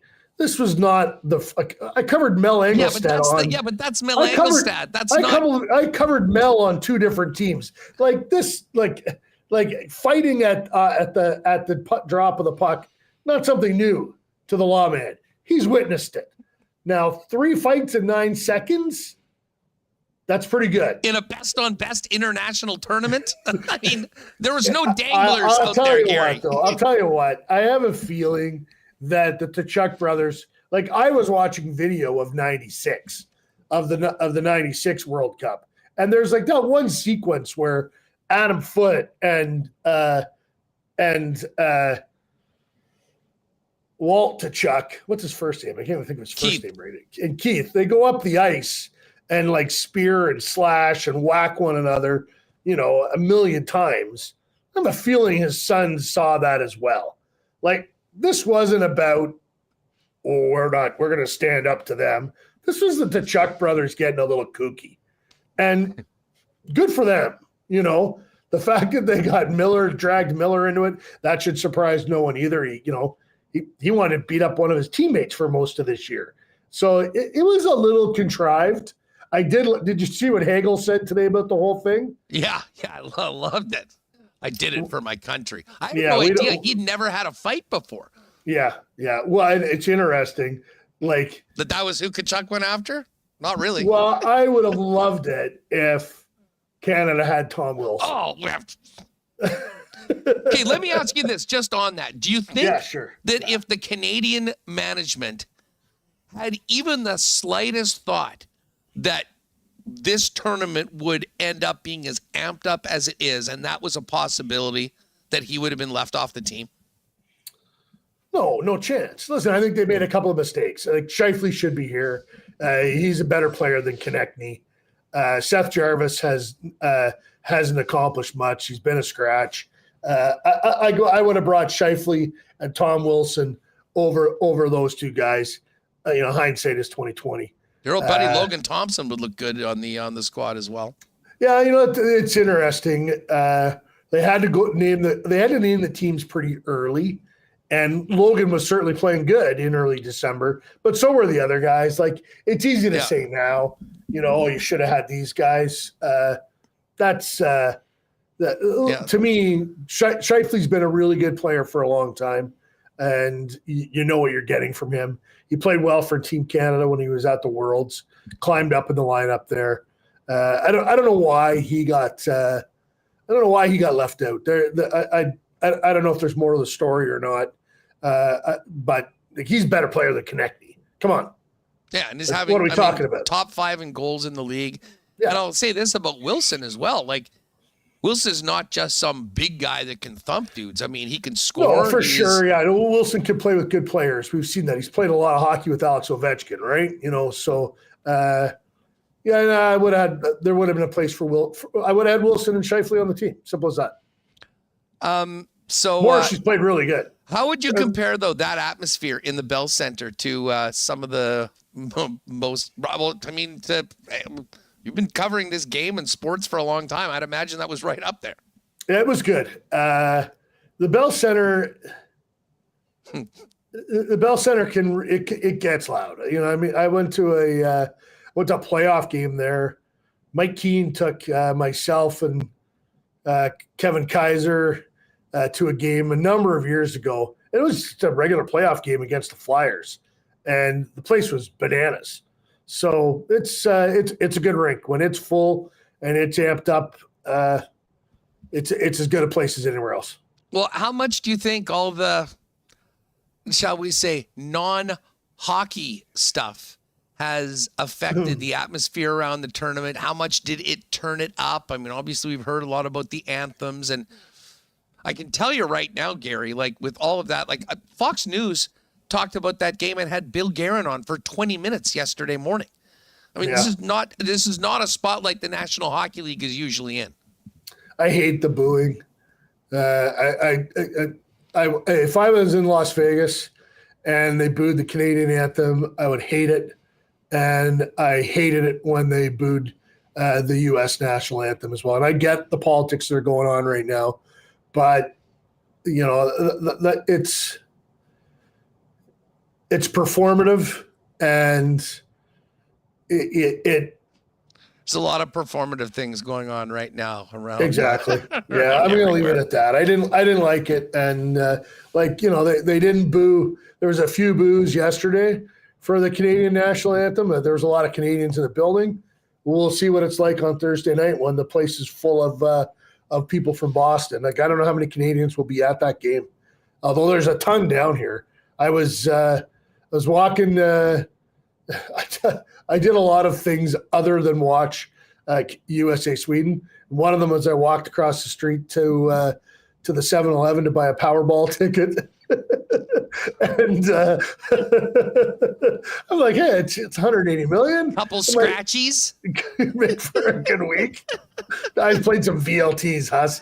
What's Gary doing in the press box? He's just working on some scratchies. Lit up a Camel and ordered an Old Milwaukee and sat down at a Vilt. No, these kids came running out of a bar. They all in their Team Canada jerseys, and they were from PEI, and they came running out, and they're like, "Hey, my uncle says that you're kind of from PEI." I said, "Yeah, my dad's from there. Our family farm is in Kensington," and they're like, "We never believed it. Awesome, you're a Spuddy. You're one of us." I'm like, "Well, let's not get carried away." I visited there a few times, but Gerard Gallant was there. This is an interesting tidbit for you, Hustler. All 3 coaches of the Vegas Golden Knights were in the building yesterday. Gerard Gallant has a fan, and then Pete DeBoer and Bruce Cassidy on the bench for Team Canada. Yeah, well, I mean, listen, Vegas was supposed to be well represented this year. Well, they have been. Pietrangelo not out. I mean, you wonder how much regret he's got at not being a part of this right now. What do you mean regret? He's hurt. Everyone's hurt. You know what I mean? Like, yeah. Listen, I get it. And other, like, I just do wonder whether those same decisions would have been made knowing what this tournament is. And hey, I'm not criticizing. Like if I'm Kelly McCrimmon, as much of a proud Canadian as I am, I want to make sure that Alex Pietrangelo is ready to take me to the playoffs and hopefully to a Stanley Cup. But just from a personal standpoint, like a guy like that was named to the team, I can't imagine what it would have been like watching that game on Saturday, knowing that, if things had been different, he would have been in the lineup.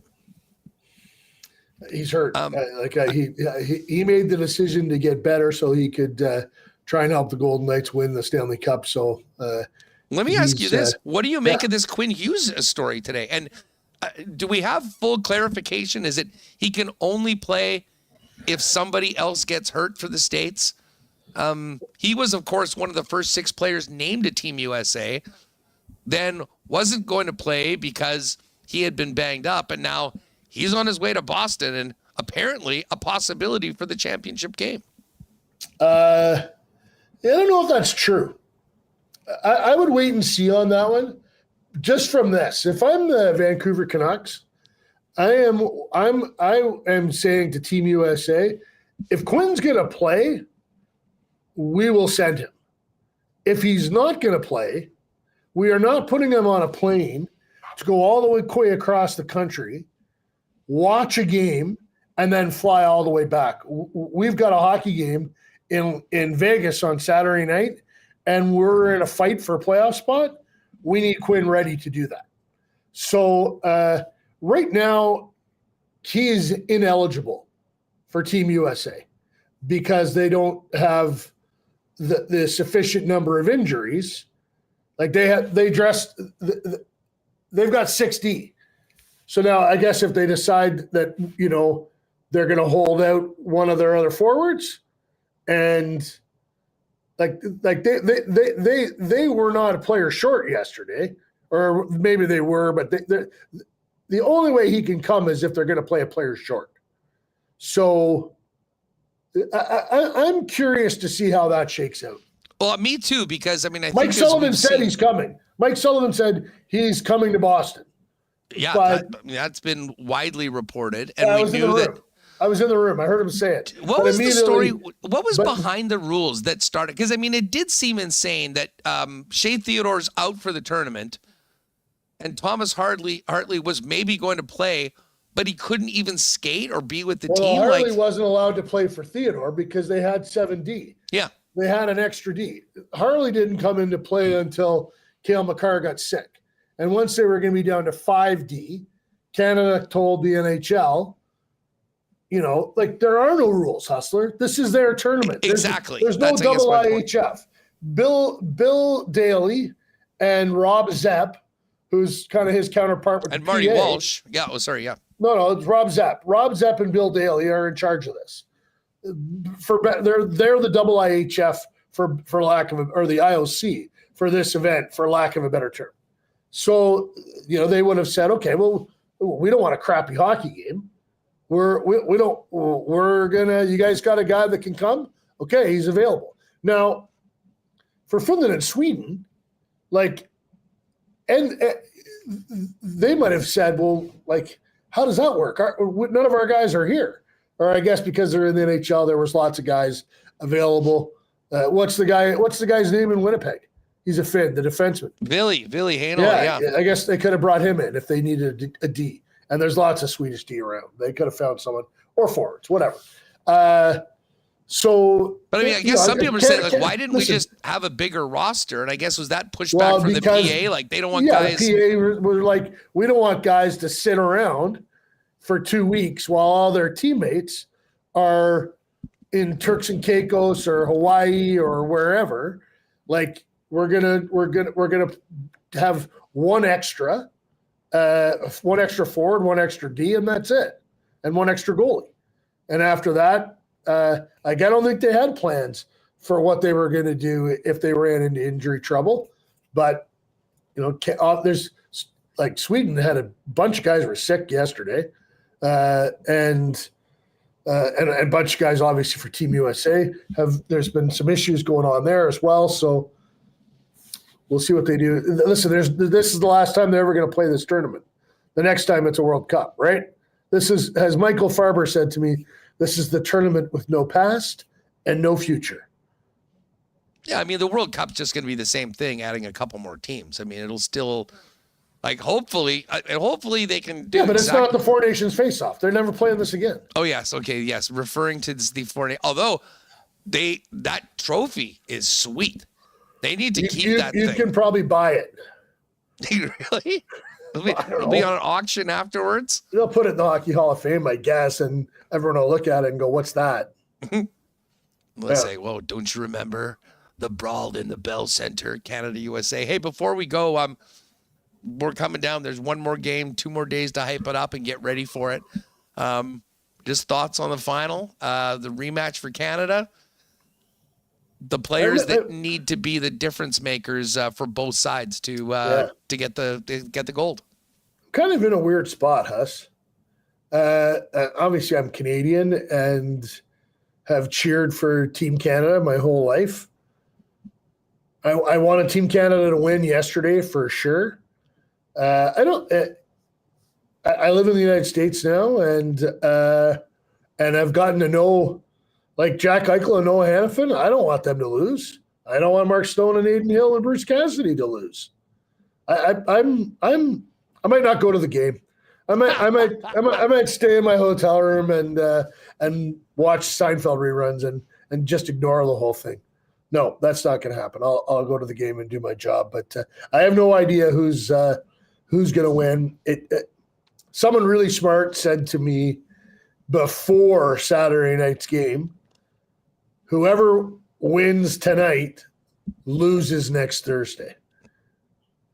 So Canada obviously has Canada's got a bit of a psychological edge in terms of they've lost one game, so that usually gets guys going.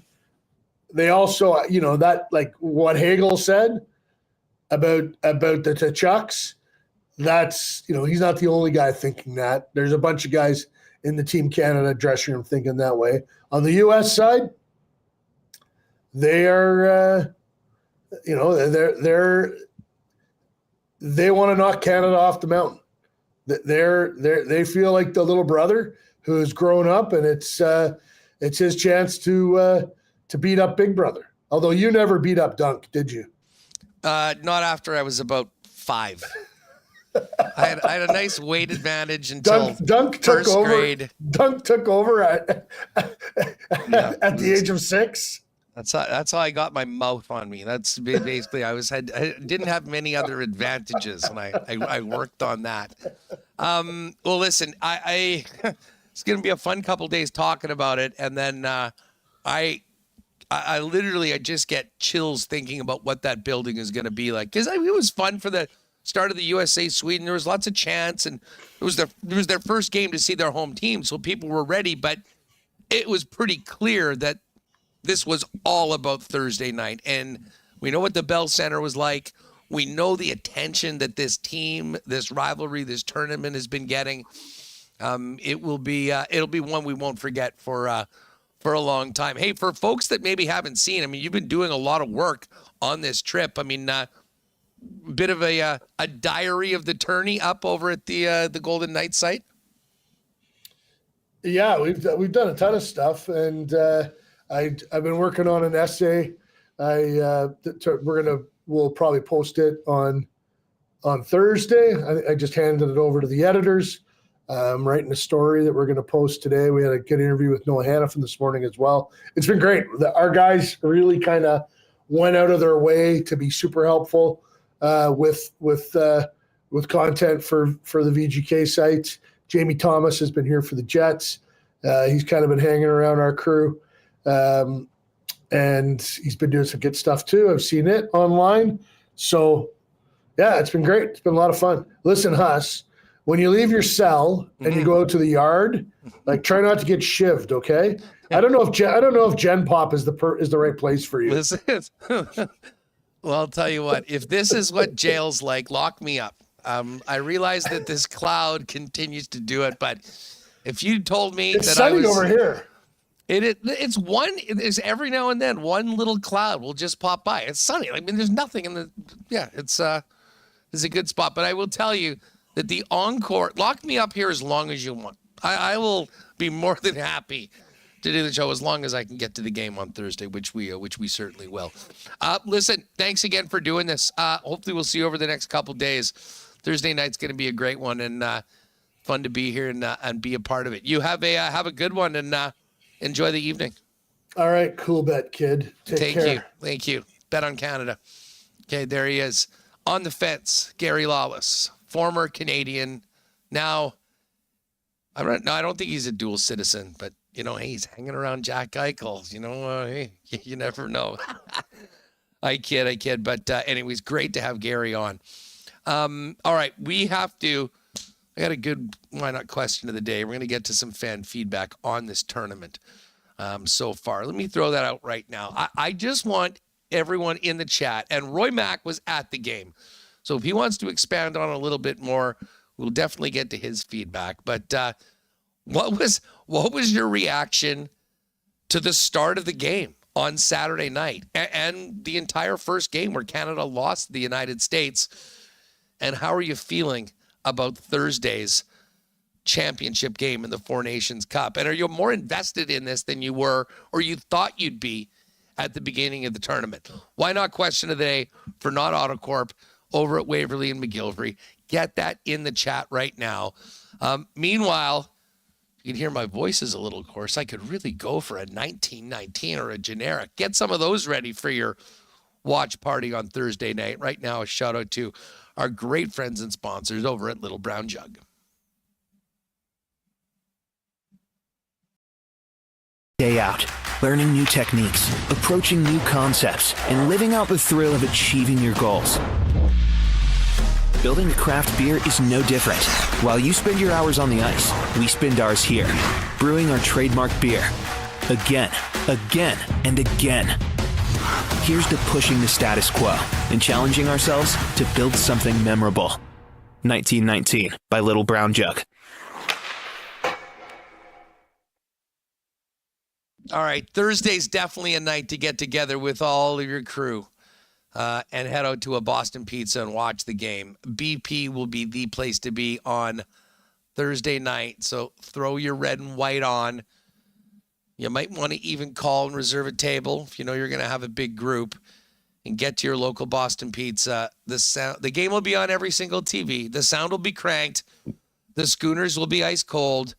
The wings will be delicious. The gourmet pizzas will hit the spot.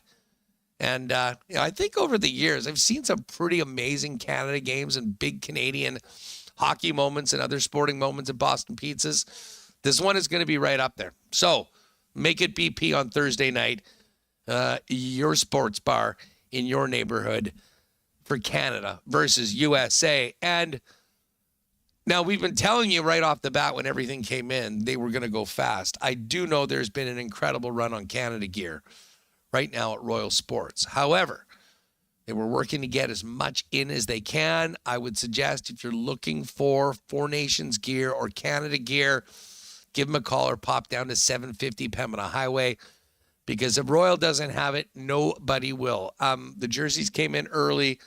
A big run on them, but they had some Q-zips, some great hats, and some other great Hockey Canada merchandise that if you can't have this year's jersey, you're definitely going to want to be sporting it for the game on the weekend. So when you're down there, check out the Canada section. And then, of course, all the incredible limited edition and exclusive Winnipeg Jet hats that you can only find at Royal Sports that they did with New Era, the new bomber gear coming in, and, of course, their world-famous, biggest in town hockey section. Everything from full equipment, huge selection of sticks, right down to pucks, stick tape, and skate sharpening. Royal Sports, 750 Pembina Highway, and you can hit them online as well at Royal Sports. Royal Sports Winnipeg at Royal Sports Winnipeg on Instagram for the latest merchandise drops and sale information. All right, let's bring in Michael Remis in here for a minute, and then we'll get to some fan feedback by fans first. Always fun catching up with Gary on the road, Reem.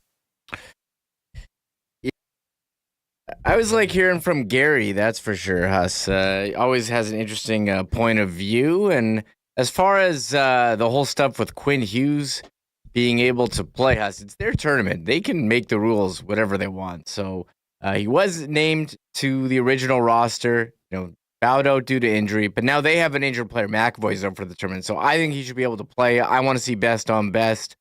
I don't want to hear after the tournament, Huss, like,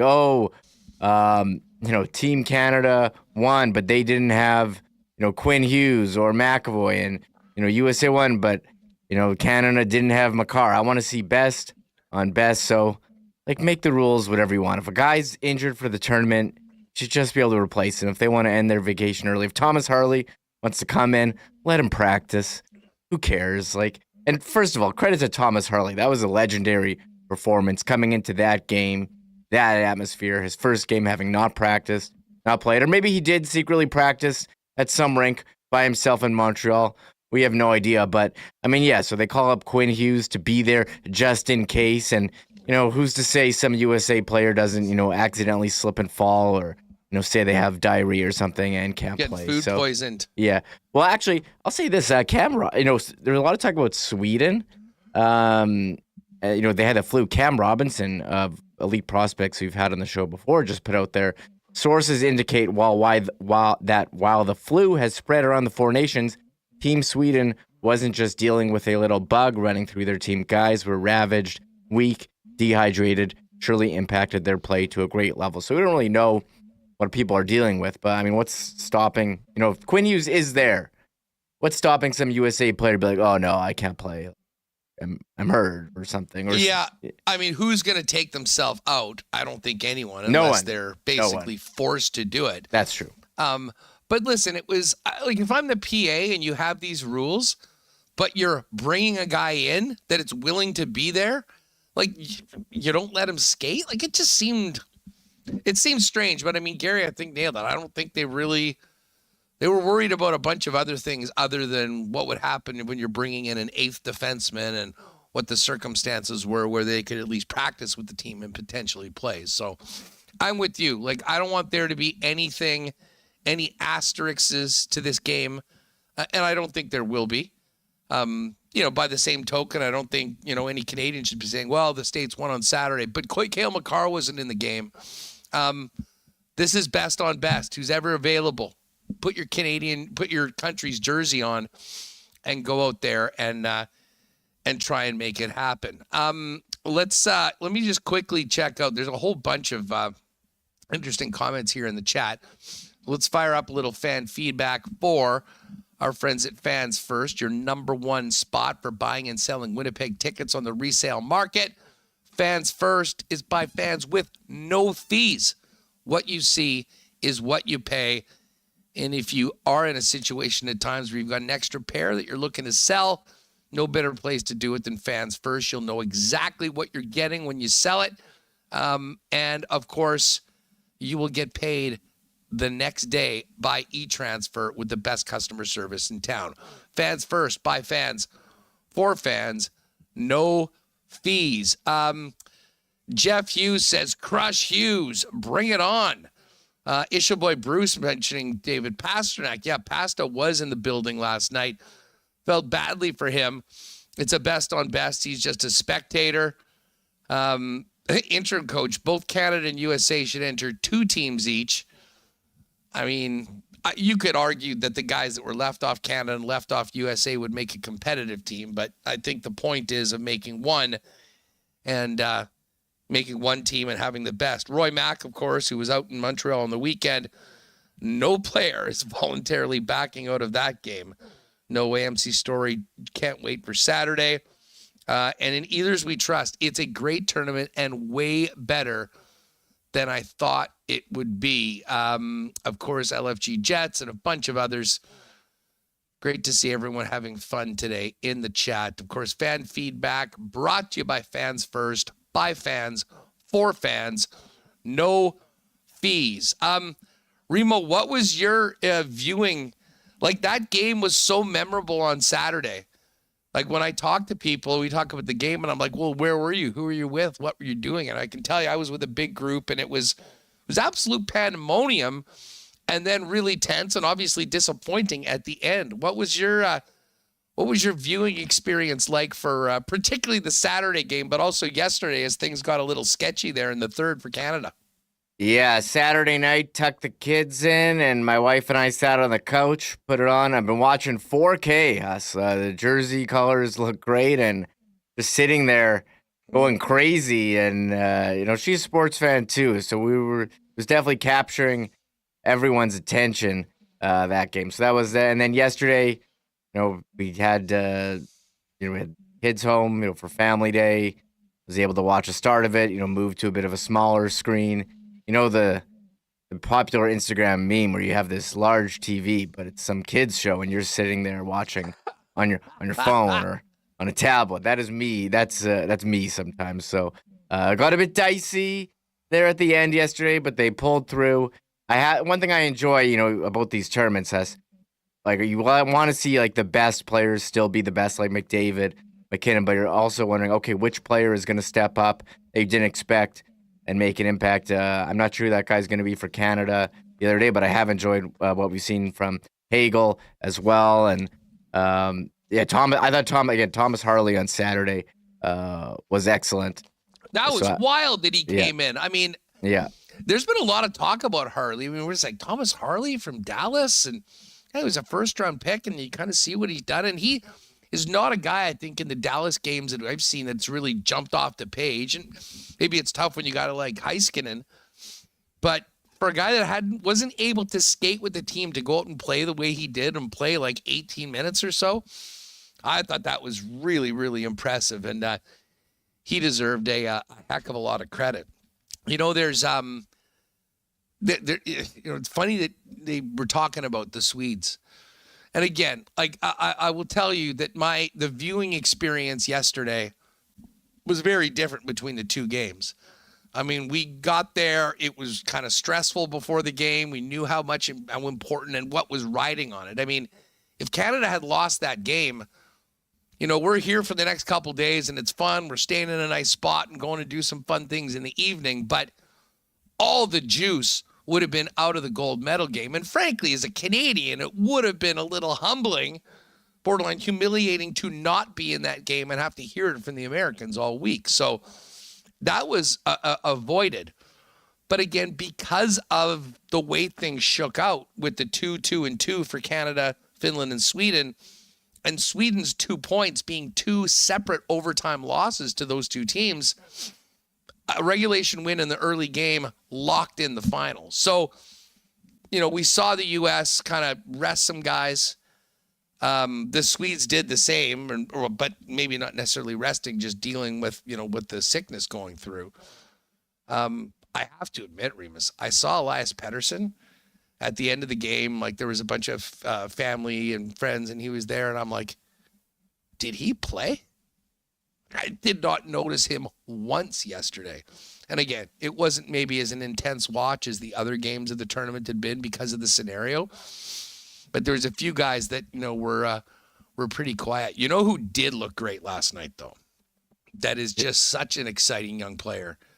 Leo Carlson. Yes. I think he's the youngest player in the tournament. And mark my words, when we get to the Olympics, I'm sure, but that World Cup in 3 years from now, wouldn't be surprised if Leo Carlson's like the top line guy for Sweden right now. He is a special one. But I mean, this is exactly what we signed up for this game on Thursday night.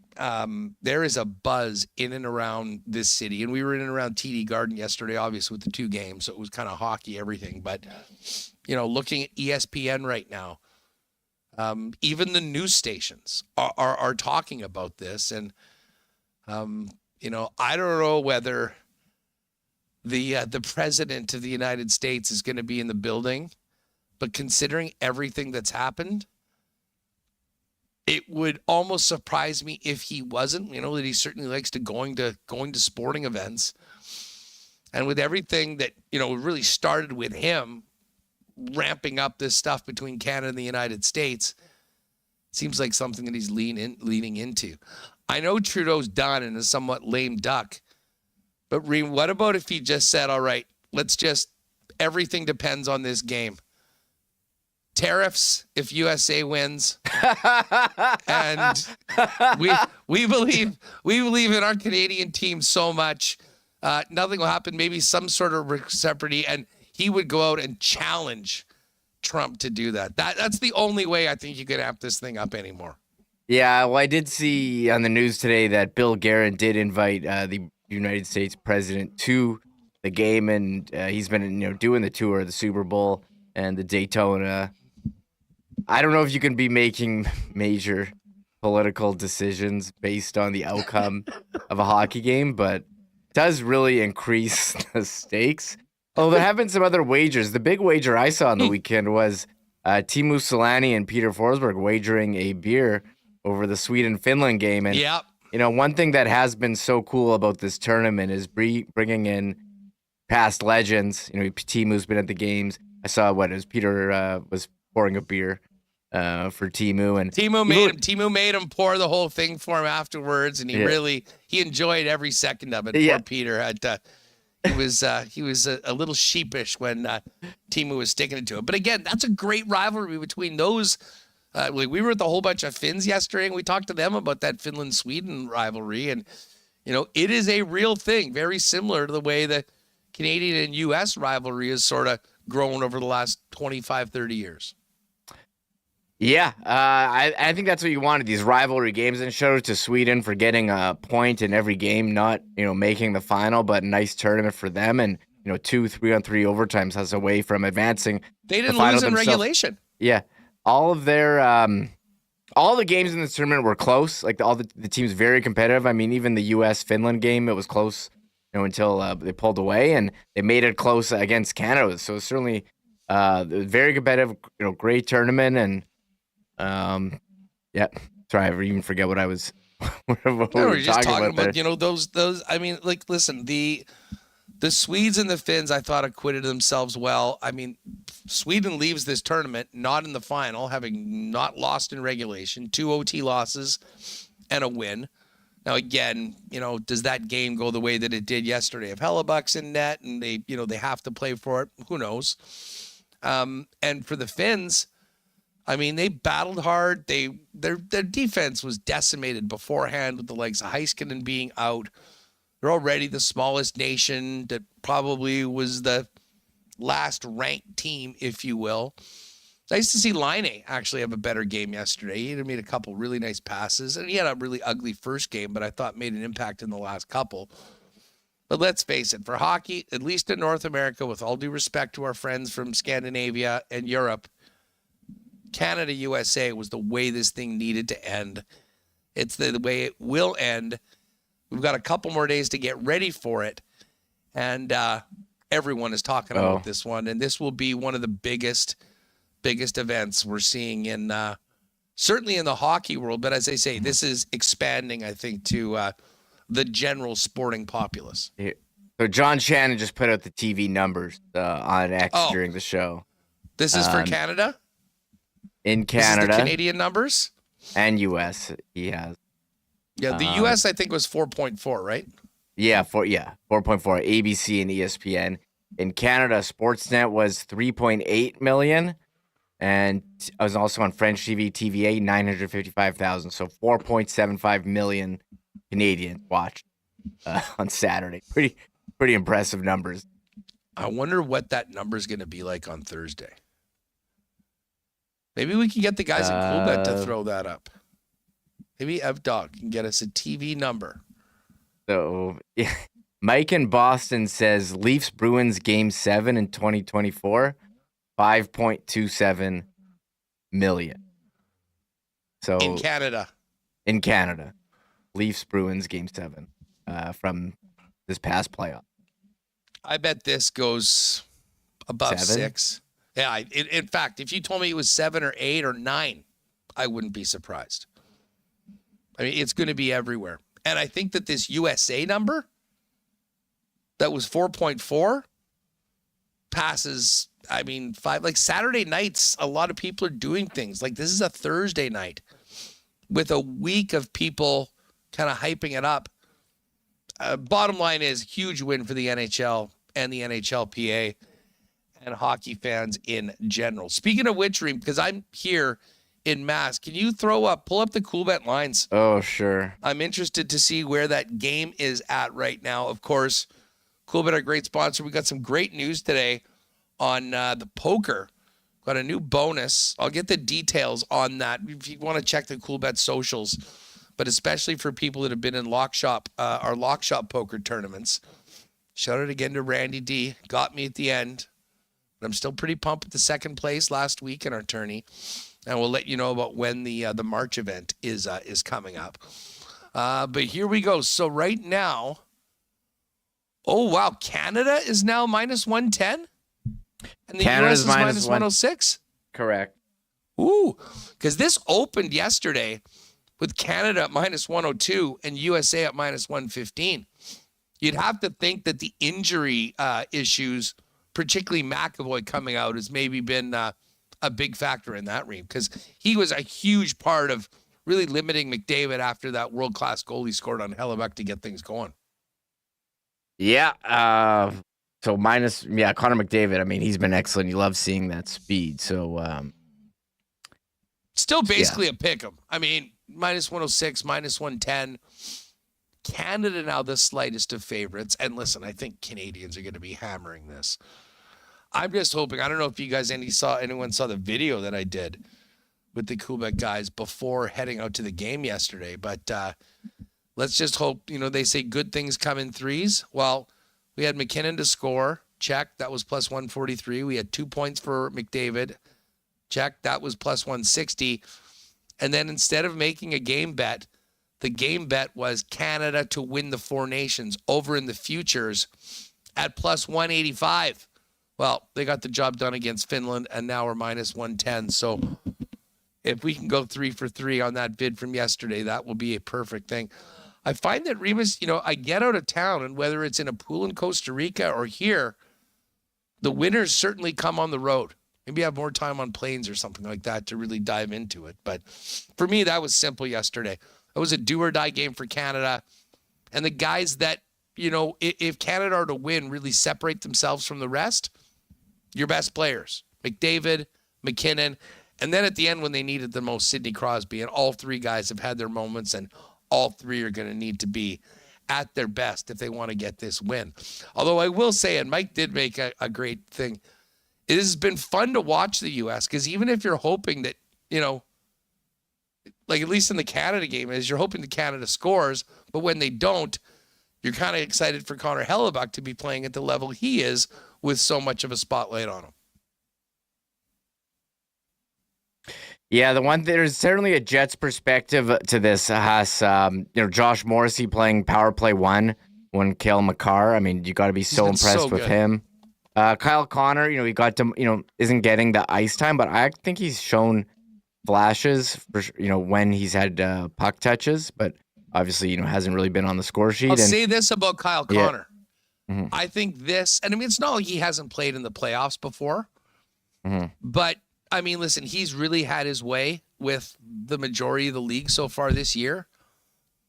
And playing in this sort of an environment, playing against this level of competition, I think will be great experience to have when he knows that he's going to need to raise his level of play and handle some of what comes along with playing the best competition, whether it's the Stanley Cup playoffs or an intense competition, albeit incredibly short like this.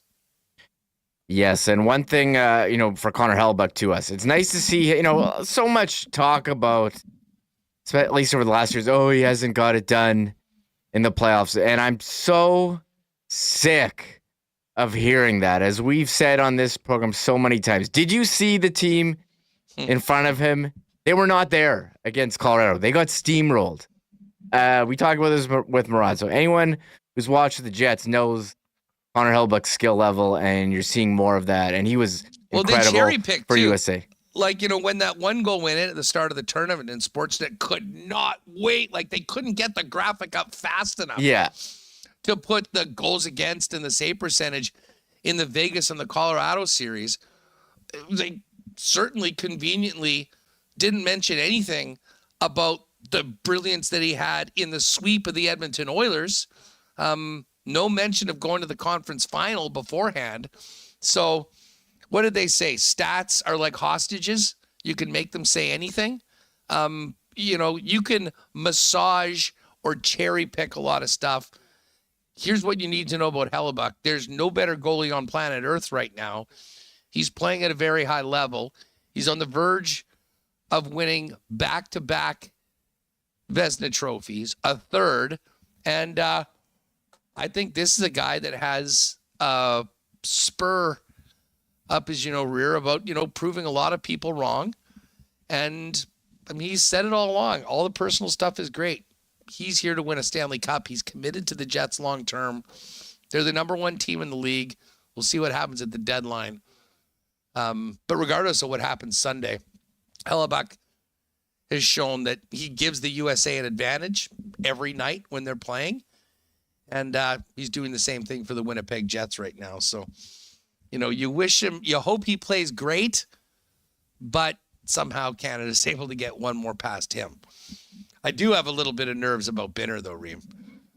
I'm quite happy that, and again, we'll get into this when we talk more about the goaltending going into the game on Thursday night. He did win Game 7 on the road in the TD Garden, which probably doesn't matter at all other than he has that experience. But if you're into those things where, familiar places, good things have happened, he's going to need to be at his best and, and better. Like, you just can't let that one in that sort of happened in all three of these games so far this tourney. Yeah, I mean, they lost the game 2-1 to Team USA, so it wasn't like, I thought he was okay. And they've, married themselves, so you're not going to be flopping back and forth here. I mean, it's a short tournament, so they said, hey, Binnington is our guy. We're going to ride with him. And yeah, anyone against Connor Hellebuck, you're going to take Connor Hellebuck as the better goalie. They're going to have to try to get some chances close, and then hope they can bang in a couple. I swear there's one shift where Braden Point should have had like three goals on one shift. So Binnington makes numbers, but he also has come up with spectacular saves in big moments. I did feel a bit of calm when Mike mentioned us that he did win Game 7 on the road in the arena where they're playing, and that is certainly a side story that I hadn't thought of as we count down to Thursday. I kind of knew. Binnington won the cup, and it was games. Oh, that's right. It was on the road in Boston when he was with the Blues in 19. So, hey, you know what? We got another 48 hours to chew on this one and get the excitement up for it. And we'll be doing that here from Boston all week. Huge thanks again to Coolbet for making it all possible. If you haven't played a Coolbet, use the promo code WST, for a 100% bonus up to $200 on your first deposit. And Remis, this is going to dominate the conversation all week long. Maybe we'll do a little bit on the Jays tomorrow with Vladdy Jr. Yeah. Saying thanks, but no thanks to that offer. But I can't wait to have Craig Button on. Button brings the passion, and he will be awesome tomorrow to talk about what we've seen and the game on Thursday. Yeah, I'm really pumped for Craig Button. But this Vladdy thing, this Blue Jays front office, they've just bungled everything since they came in. Booting out Alex Anthopoulos, saying, he's going to trade away the home farm system. They haven't developed anyone. They're spending the most money on a last place team. And now the one guy you have developed over the last, 10 years, you're not going to, you're not close when coming to an agreement with him on a contract extension, when meanwhile every other team has locked up their young players to these mega contracts. And here was the line that they each said today. Keegan Matheson is at spring training that has started. Vladdy Guerrero Jr. He said this. To recap this morning, definition of the word close in Dunedin. Vladimir Guerrero Jr. says he and the Blue Jays were never close. Mark Shapiro says he doesn't believe in close. And Ross Atkins says that close is too big of a word to talk specifically about. These guys, the Blue Jays front office, are so hated by everyone else. They haven't developed a winner. Again, huge payroll. Can't sign your own players. Yeah, I don't know how they, this is going to be a very interesting season if this goes over the whole year, that he's not signed. They're going to have to trade him. You can't let him walk for nothing if you know he's not going to sign. But their team's going to stink. The value of a pending UFA in baseball, this isn't like, hockey where they turn it around. I mean, it'll be a bunch of mid-level prospects that maybe some guy will do it. Like, I'll say this. There is the potential for this Atkins-Shapiro era to literally set the Blue Jays back as an organization like decades. The amount of time it'll take to get through this, because they've got the money. They've seemingly been willing to spend it in most cases. They've struck out on every single guy they tried to get here. I mean, I know they, brought in that bat, the Anthony, what's his name? It escapes me right now.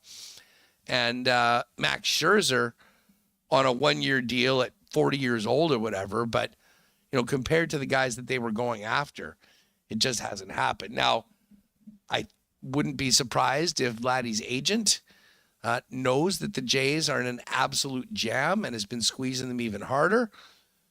And I mean, would I be concerned about a 15-year deal for Vlad? Yeah, I absolutely would. But I really don't know what the options that this organization has right now. So it'll be an interesting, campaign coming up. Spring training just getting going. We'll have the latest on the Blue Jays as this season is getting going. But the focus this week is right here in Beantown. Four Nations final, Thursday night, Canada and the USA. And we'll get to it tomorrow with Craig Button of TSN and much, much more. That's going to do it for us today. Big thanks to Gary Lawless and Mike McIntyre for jumping on. Great stuff in the chat today. Thank you, everyone, for contributing with a little feedback from our friends at Fans First. And, of course, a thanks to all of our sponsors. Again, check the link in the description or on my X. Get those bids in. Would love to have you come with me to Aikens Lake in support of the Health Sciences Center Foundation on an incredible trip that will be a highlight of your summer. Some other great packages in there as well. And get your tickets. Link in the description before they're gone. A week Thursday, Jets Nashville watch party, Maker's Mark Masterclass, all together with Winnipeg Sports Talk at the Manitoba Sports Hall of Fame for the event. Grab those tickets. Just over a dozen left for the event next Thursday. That is going to do it for us, gang. I'll be back tomorrow. Dustin Nielsen finally got to go to Edmonton, had to drive to Calgary. He should be here tonight. We'll have a lock shop with the two of us tomorrow. Maybe get him to jump on over the next couple of days, maybe Thursday, to get hyped for the big game Thursday night. And keep on paying attention to the Coolbet Canada socials and mine for more from Boston, Massachusetts, as we get ready for the Four Nations final on Thursday. For Michael Remis, I'm Andrew Paterson. Thanks for being with us. We'll see you tomorrow at 1 with Winnipeg Sports Talk from Four Nations. Oh, my God! Oh! Shut it down! Let's go home! Thanks for tuning in to Winnipeg Sports Talk Daily. Make sure to subscribe on YouTube and your favorite podcast feed at winnipegsportstalk.com.